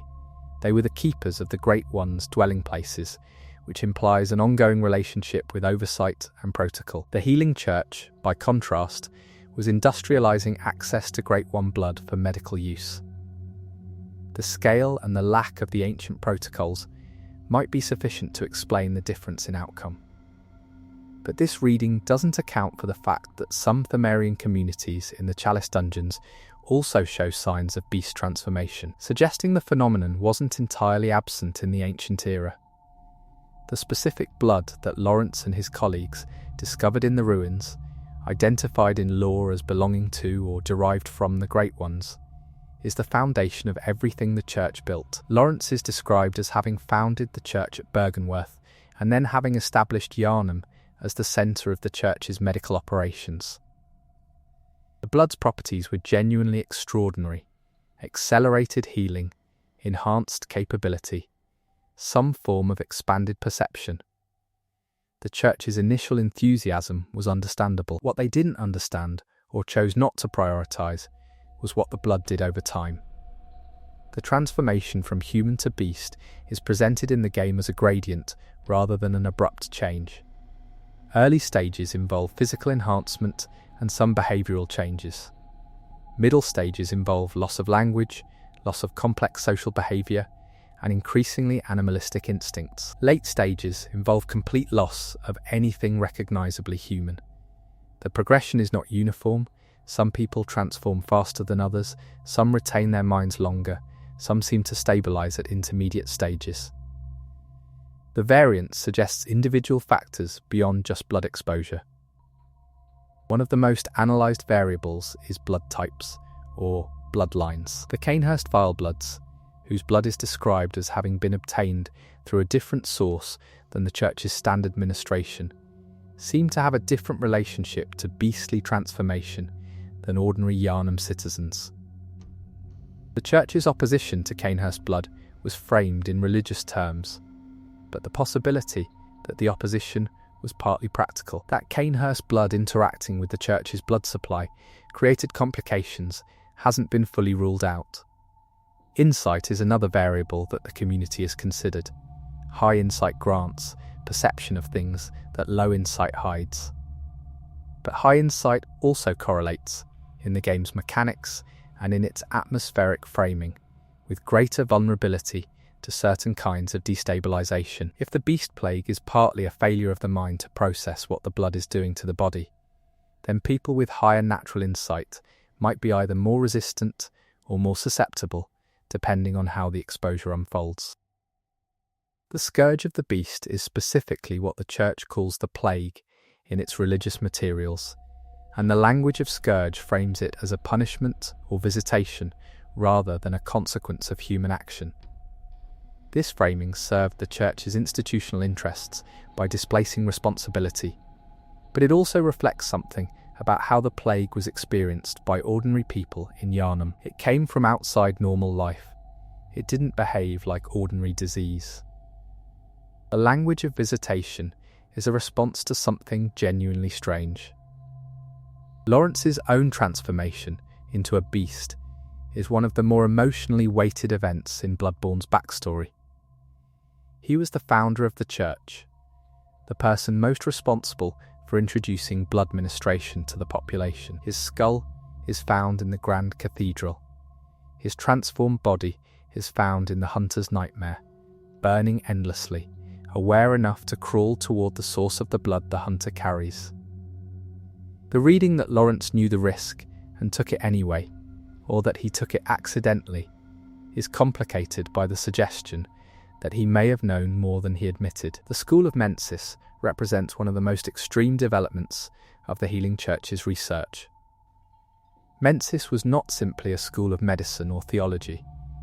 It was a faction that pursued direct contact with the Great Ones through techniques that the broader church apparently found too extreme even by its own permissive standards. Their techniques involved exposing large numbers of people to nightmare conditions and using the collective neural distress this created to broadcast a signal that Great Ones could receive.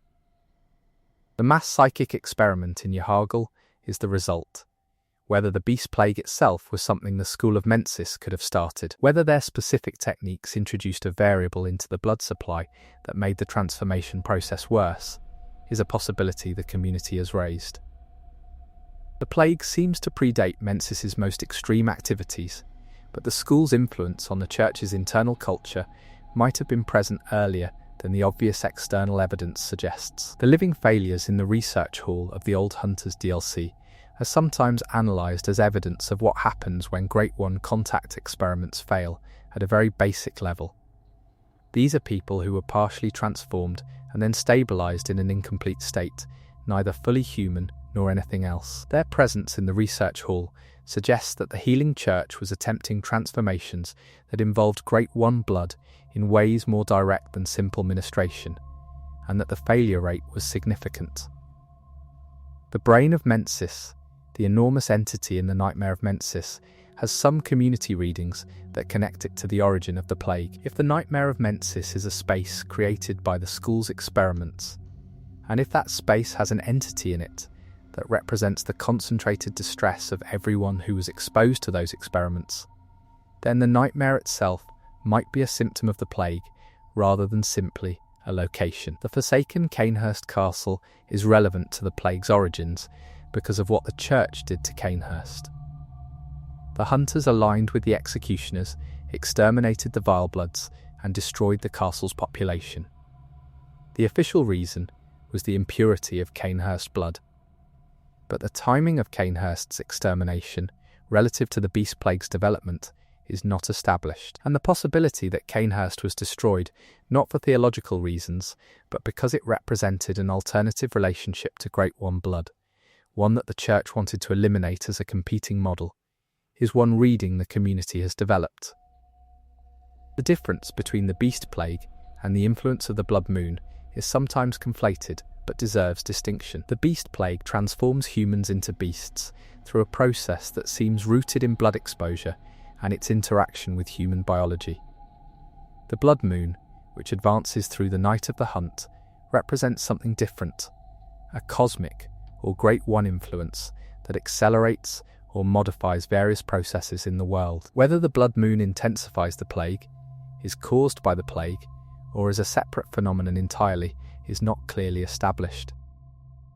One community reading proposes that the Beast Plague was always going to happen once the Healing Church began blood ministration. The blood of the Great Ones was not designed, or did not evolve, to be used as medical treatment in the way the Church was using it. Introducing it to a large population at scale was guaranteed to produce the plague eventually, not because of any malicious intent, but because the Church didn't understand what they were working with. The Pthumerians' advantage was that they were the keepers of the source. They understood the protocols that governed the use of this material, and those protocols were lost when the Pthumerian civilization declined. The specific moment when the Church recognized that blood ministration was connected to beastly transformation is not established. Some item descriptions suggest awareness early in the Church's history. Others suggest the connection was denied or suppressed for a long time. The institutional incentive to deny the connection was significant. The Church's entire medical operation was built on blood ministration, and acknowledging that this was the vector for the plague would have been catastrophic for the institution's legitimacy. The blood-drunk hunters represent a specific stage in the plague's psychology. These are hunters who've lost themselves to the hunt, not transformed into beasts, but equally unable to function as rational agents. Their condition is described as a kind of madness that the blood induces when exposure is prolonged and intense. Whether this madness is a step toward beastly transformation or a separate outcome of blood exposure is ambiguous. The Chalice dungeons contain examples of pre-Healing Church blood exposure that are worth analysing against the plague's history. The Pthumerian undead and the various beastly transformations found in the deeper dungeons suggest that the phenomenon the Church was dealing with had precedence in the older civilization, but the scale and speed of the modern plague in Yharnam far exceeds what the Chalice dungeon evidence implies happened to the ancient Pthumerians. Something about the modern context made the plague worse. One variable that hasn't been fully explored is the urban density of Yharnam. The Pthumerian civilization was spread across the underground network of the Chalice dungeons, not concentrated in a single city.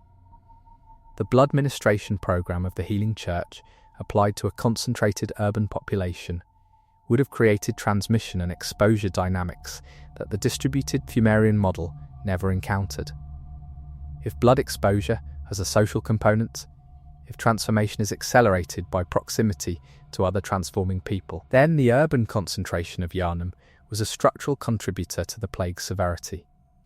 The smell of blood, which permeates the narrative framing of the game, and which is referenced in several NPC comments and item descriptions, might be more than atmospheric detail. If the plague has an olfactory component, if blood in certain states carries a specific chemical signal that triggers or accelerates transformation in those nearby, then the streets of Yharnam, soaked in blood from the hunt, would have been actively worsening the plague in everyone who lived there. Hunting the beasts would have been creating the conditions for more beasts. The Healing Church's internal architecture suggests a recognition of this dynamic. The cathedral ward is elevated above the lower city. The choir's operations are separated from ordinary Yharnam. The physical separation of the church's hierarchy from the population they were treating could be read as deliberate prophylaxis, keeping the church's most important personnel away from the highest exposure areas of the city. If that's accurate, the church's leadership understood the risk better than they admitted publicly. Byrgenwerth is the institution before the institution. The School of Byrgenwerth, under Master Willem, was where the blood research began before the Healing Church was established. Willem's approach was more cautious than Lawrence's.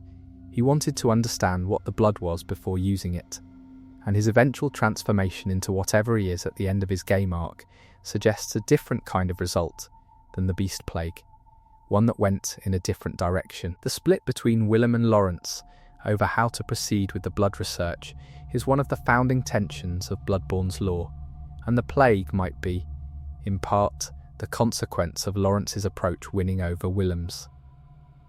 The specific insight Willem's transformation provided, the eyes on his hands, the result of his exposure to knowledge the human form wasn't built to carry, suggest a path of change that avoided the beast outcome, but produced something equally strange.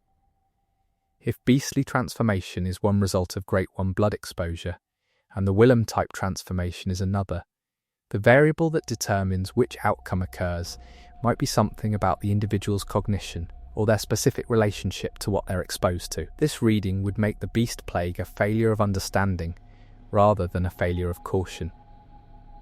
The plague's eventual outcome, the state Yharnam is in when the game begins, suggests that it reached a tipping point at some point before the night of the hunt. The city is mostly consumed. The healthy survivors are either locked in their homes or are hunters. The church's operations have been disrupted or abandoned. The Beast Plague won, in some sense, and what the hunter is navigating is the aftermath of a lost civilization rather than a city still fighting for survival. The question of whether the plague can be reversed is one the game doesn't engage with directly. The hunters hunt beasts, but there's no cure depicted and no indication that anyone is working on one. The church's attention has moved from management to something more exotic. The population of Yharnam appears to be too far gone to be saved. Whether that was always going to be the outcome, whether the plague, once started at a certain scale, had no reversible stage, is not addressed, but the game's refusal to offer a cure or a reversal as a goal is itself a statement about what kind of story this is. The lore around the amnesiac Lauren civilization, briefly referenced in Chalice Dungeon materials, implies that Yharnam is not the first city to have gone through this. Lauren was consumed before Yharnam, the same blood, the same contacts with the same kind of entities, the same progression into catastrophe. If the plague has already destroyed at least one civilization before it came to Yharnam, then what Yharnam experienced wasn't unprecedented in the game's world. It was a repetition. The question of why nobody stopped the repetition, or whether stopping it was ever possible, is one that the fragments around Lauren leave open and unanswered. Chapter 6.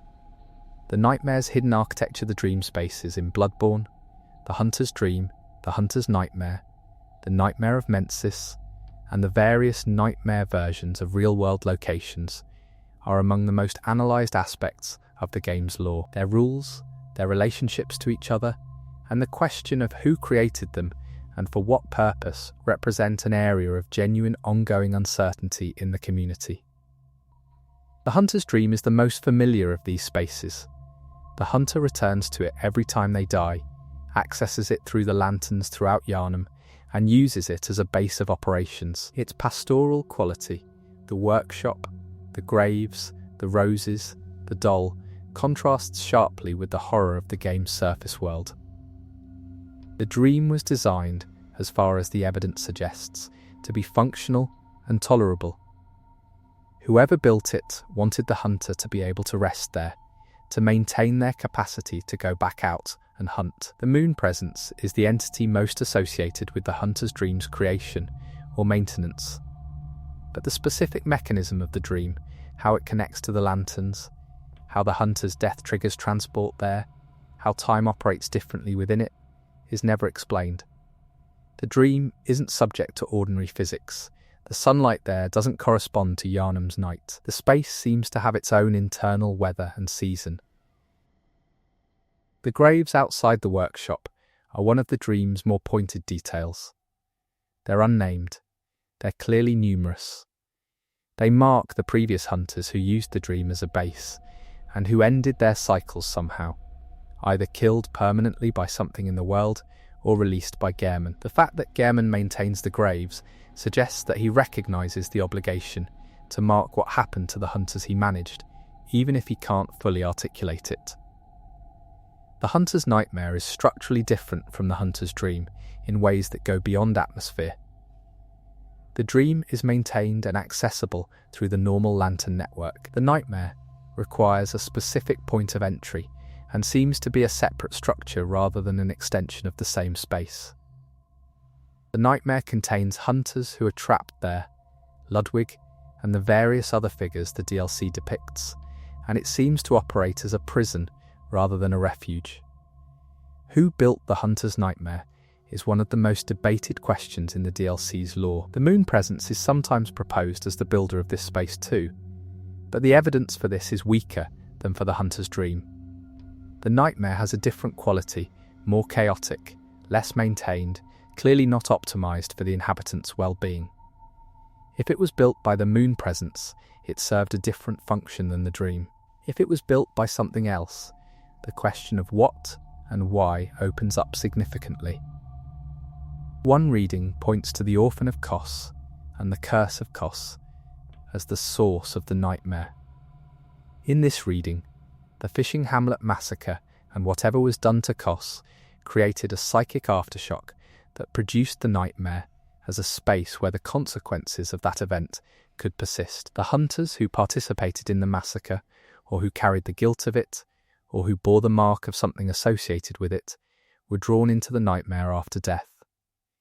If this reading is accurate, the nightmare is Kos's revenge, a space where the guilty are trapped. The hunter's nightmare geography is physically consistent with Yharnam, but wrong in specific ways. The river of blood, the altered architecture, the presence of creatures and conditions that don't appear in the main world.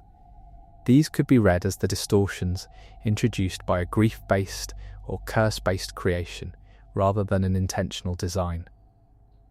Kos's influence, or the influence of whatever entity created the nightmare out of that event, would not have been focused enough to produce the clean functionality of the moon presence's dream. The nightmare of Mensis is a third distinct space, and its creation is more clearly attributed. The School of Mensis created it deliberately through their experiments. They used the Mensis ritual and mass exposure of their scholars to nightmare conditions to breach the barrier between the waking world and the nightmare realm. The ritual was successful in the sense that it opened the breach, but catastrophically successful in the sense that most of the scholars who participated were consumed by it, becoming the misbegotten servants that populate Yhargul. The nightmare of Mensis contains Murgo's keep, the wet nurse, and the enormous brain that gives the nightmare its distinctive quality. The relationship between Mensis's ritual and these entities is that the school reached out to what was already there. They didn't create Murgo or the wet nurse. They made contact with them and were drawn into the nightmare space those entities already occupied. The Nightmare of Mensis might not have been built at all. It might be a natural extension of Murgo's existence. The Nightmare Frontier is a fourth nightmare space encountered in the main game, less developed in lore terms than the others, but worth including. It's characterized by poisonous swamps, strange creatures, and a geography that doesn't correspond to any real-world location in Yharnam. It feels abandoned rather than actively maintained, which suggests it's either very old or was created by something that is no longer present.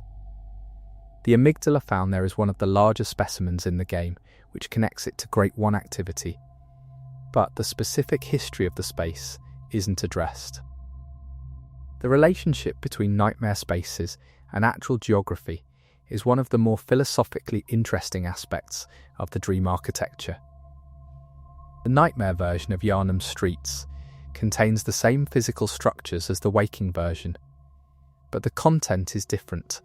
Different enemies, different items, different lighting. If the nightmare is a reflection of the waking world, it might be capturing something about the true nature of these spaces that the waking version obscures.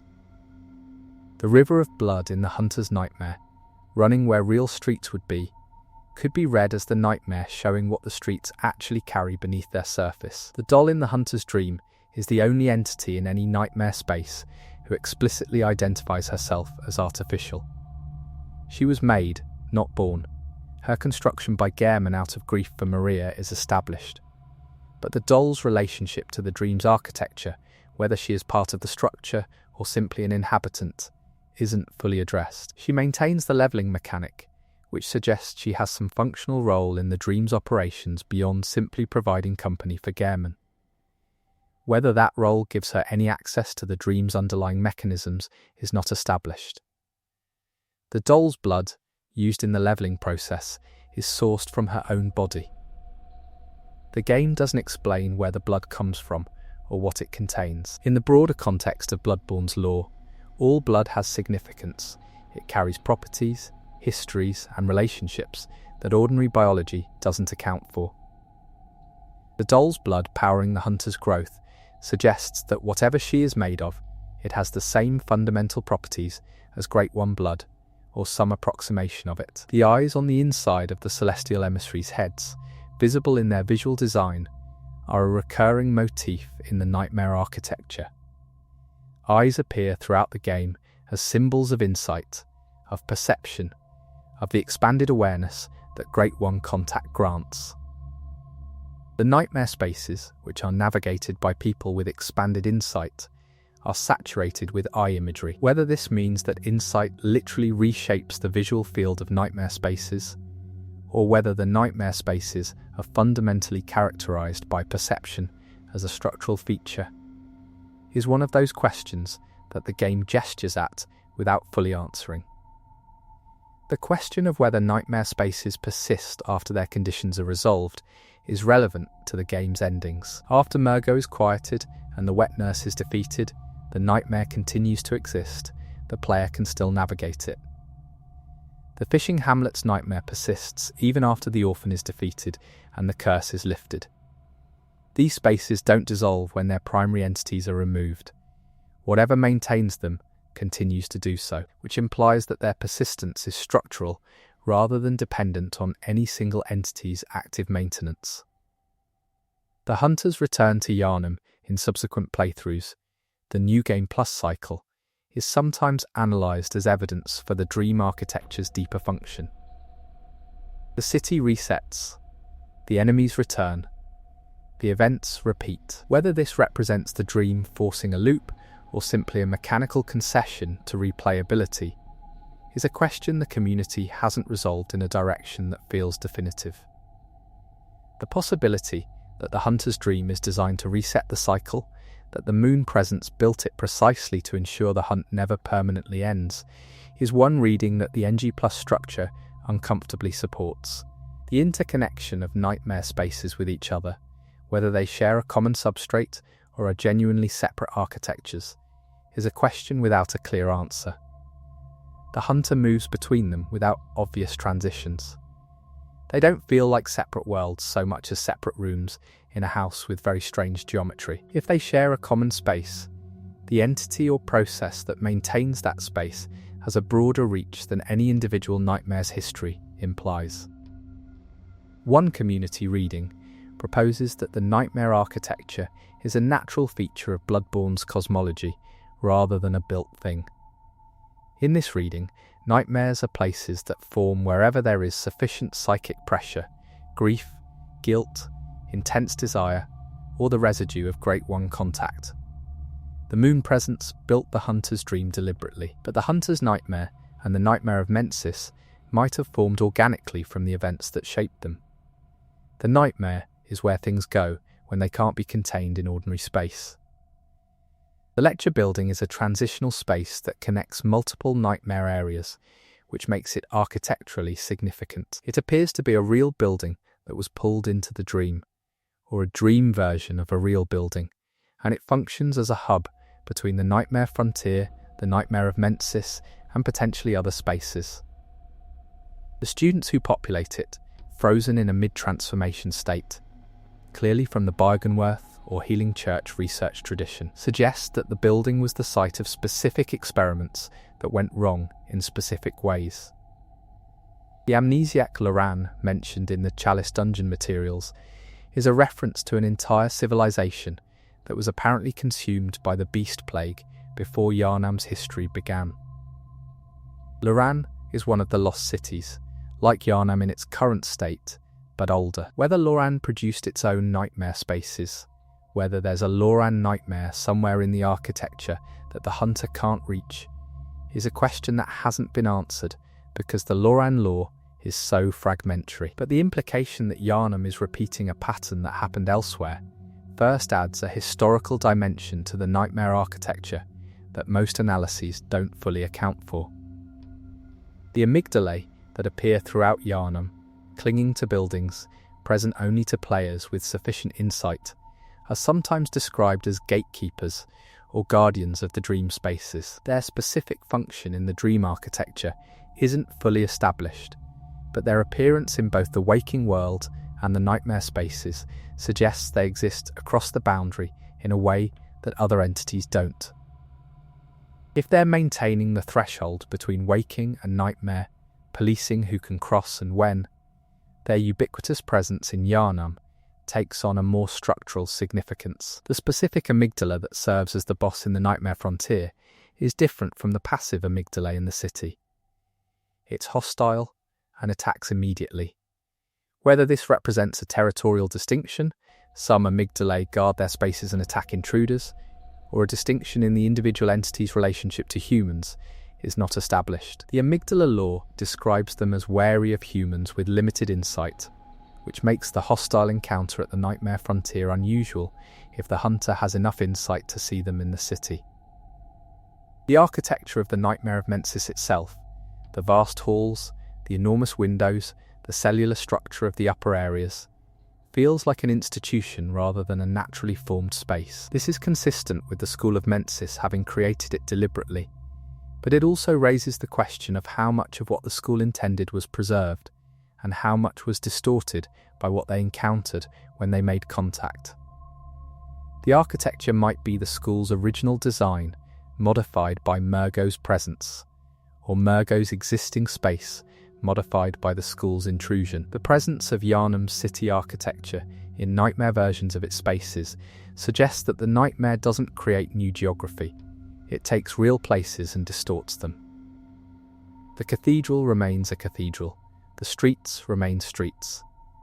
But the contents shift, the light changes, and the rules that govern what can exist there bend. This relationship between real and nightmare space implies that the nightmare is always latent in the waking world, that every building in Yharnam already has a nightmare version waiting somewhere in the dream architecture, activated only when the right conditions are met. The endings that involve the hunter remaining in the dream, whether by accepting Gehrman's offer or by replacing him, involve a commitment to the dream architecture that persists indefinitely. The hunter becomes part of the structure rather than passing through it. Whether that's an ending or simply a different kind of beginning is left open. The nightmare spaces don't stop. The hunt doesn't stop. What the hunter becomes within that ongoing architecture is something the game shows only in the most fragmentary way. Chapter 7. The Pthumerian Queens and what they knew that Pthumerian civilization predates everything in Bloodborne's surface world by an enormous margin. They were the builders of the Chalice Dungeon network, the keepers of the Great One's dwelling places, and the first humans, in the game's lore, to develop an ongoing relationship with entities from beyond ordinary human experience. By the time the Healing Church found their ruins and began excavating them, the Pthumerians had been gone for so long that their history was already legend. But the Chalice Dungeons preserved their work, their experiments, and in the deepest layers, their most extraordinary figures. The Pthumerian Queens are among the most significant lore figures in the Chalice Dungeon content. Yharnam, the Pthumerian Queen, encountered in the Hill Chalice Dungeon, is the deepest boss in the game in terms of both literal depth and lore density. She appears pregnant. She does not fight. She kneels, bleeds, and appears to curse the hunter with the blood that flows from her. The reading of this encounter as a sacrifice is the most widely shared in the community. But what she's sacrificing, and to whom and for what purpose, is not fully established. The pregnancy is central to the mystery. In Bloodborne's cosmology, the birth of a Great One or a Great One's child is one of the most significant events that can occur. Umbilical cords, the remnants of these births, are among the game's most powerful items. Yharnam's pregnancy suggests that she carries something of Great One lineage. Either she is the mother of a Great One's child, or she herself has undergone a transformation that placed something of a Great One within her. The identity of the Great One whose connection to Yharnam produced this condition is not stated. The most commonly proposed candidate is Odin, the formless Great One whose relationship to blood and reproduction is the most extensively documented in the game's lore. Odin's worshippers in the main game are people who have deliberately cultivated the connection between Odin and human blood, hoping to produce an offspring that carries something of Odin's formless quality. If Yharnam was Odin's queen in some sense, if the deepest Pthumerian ritual involved this specific connection, the Chalice Dungeon's foundational layer carries a very specific kind of history. The timeline of Yharnam's pregnancy relative to the Pthumerian civilization's decline is not established. Was she the reason for the decline? Did the connection to whatever she was carrying destabilize the civilization that had maintained it? Or did she persist through the decline, surviving in the Chalice Dungeons as the last of her kind, maintaining her condition across centuries while everything above her fell?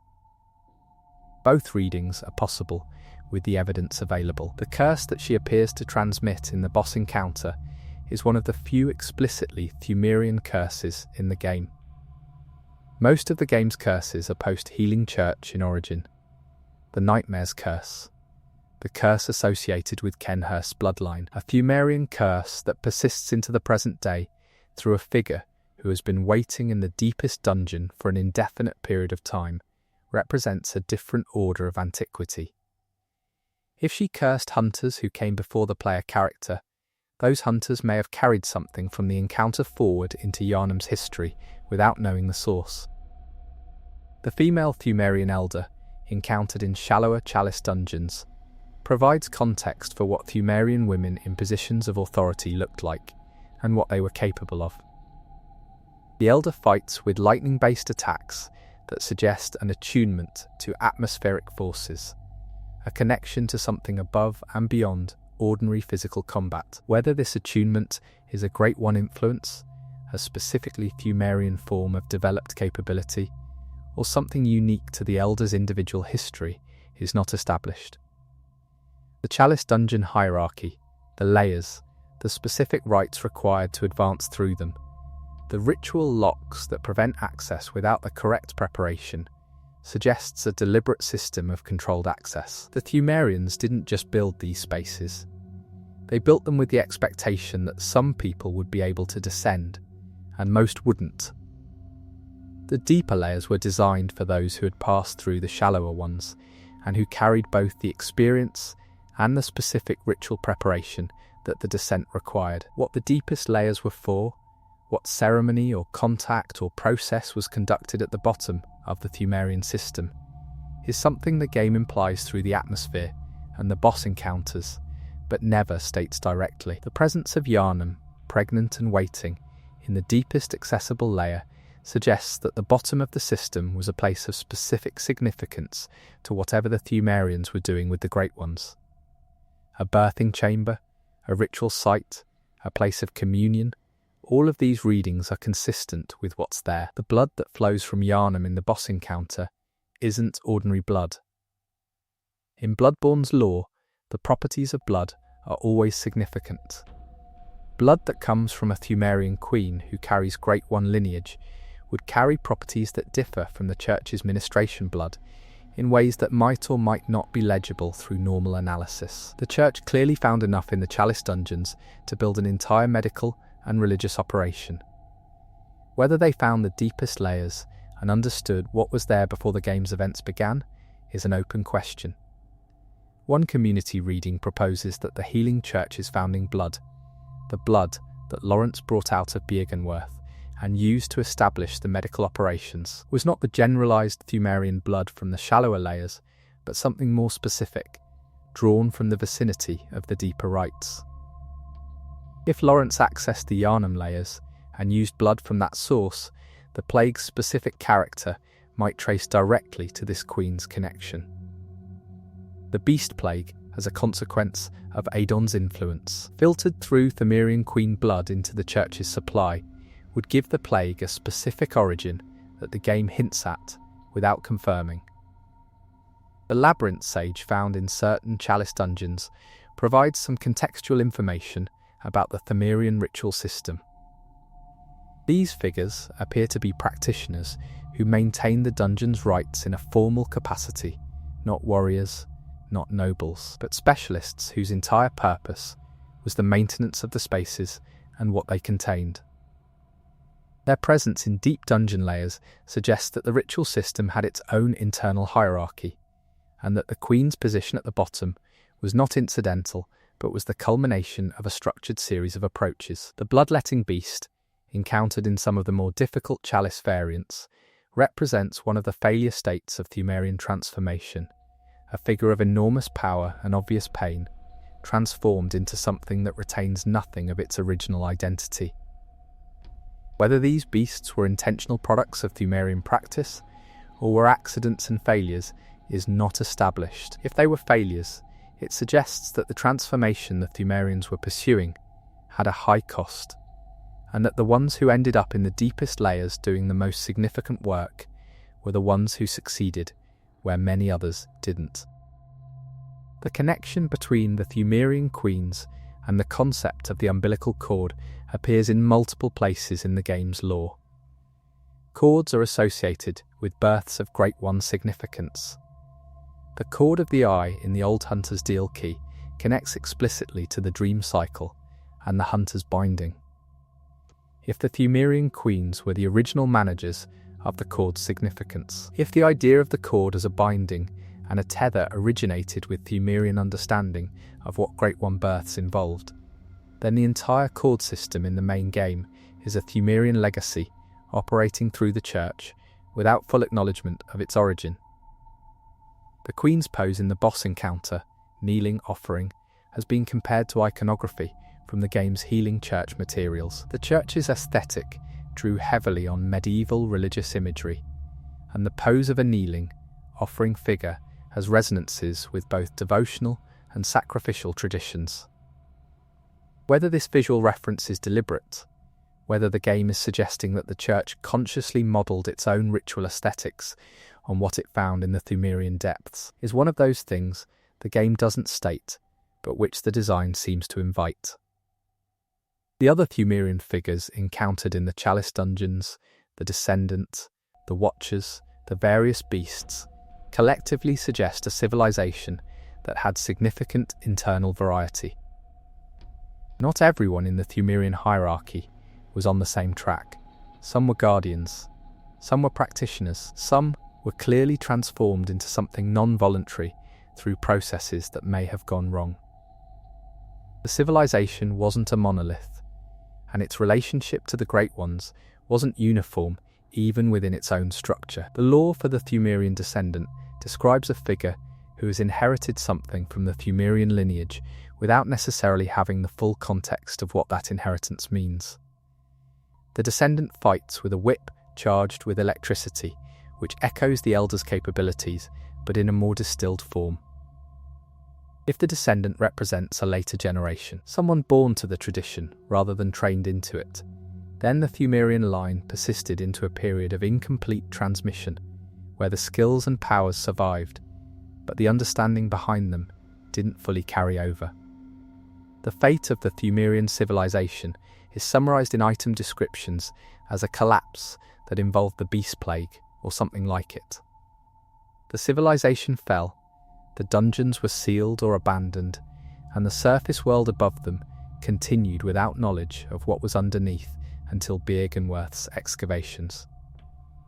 Whether the collapse was caused by the Great One contact that the Queens represented, or whether the Queens were a response to a collapse already underway, is not established. One reading argues that the Queens were an attempt to prevent or reverse whatever was happening to the Pthumerian civilization.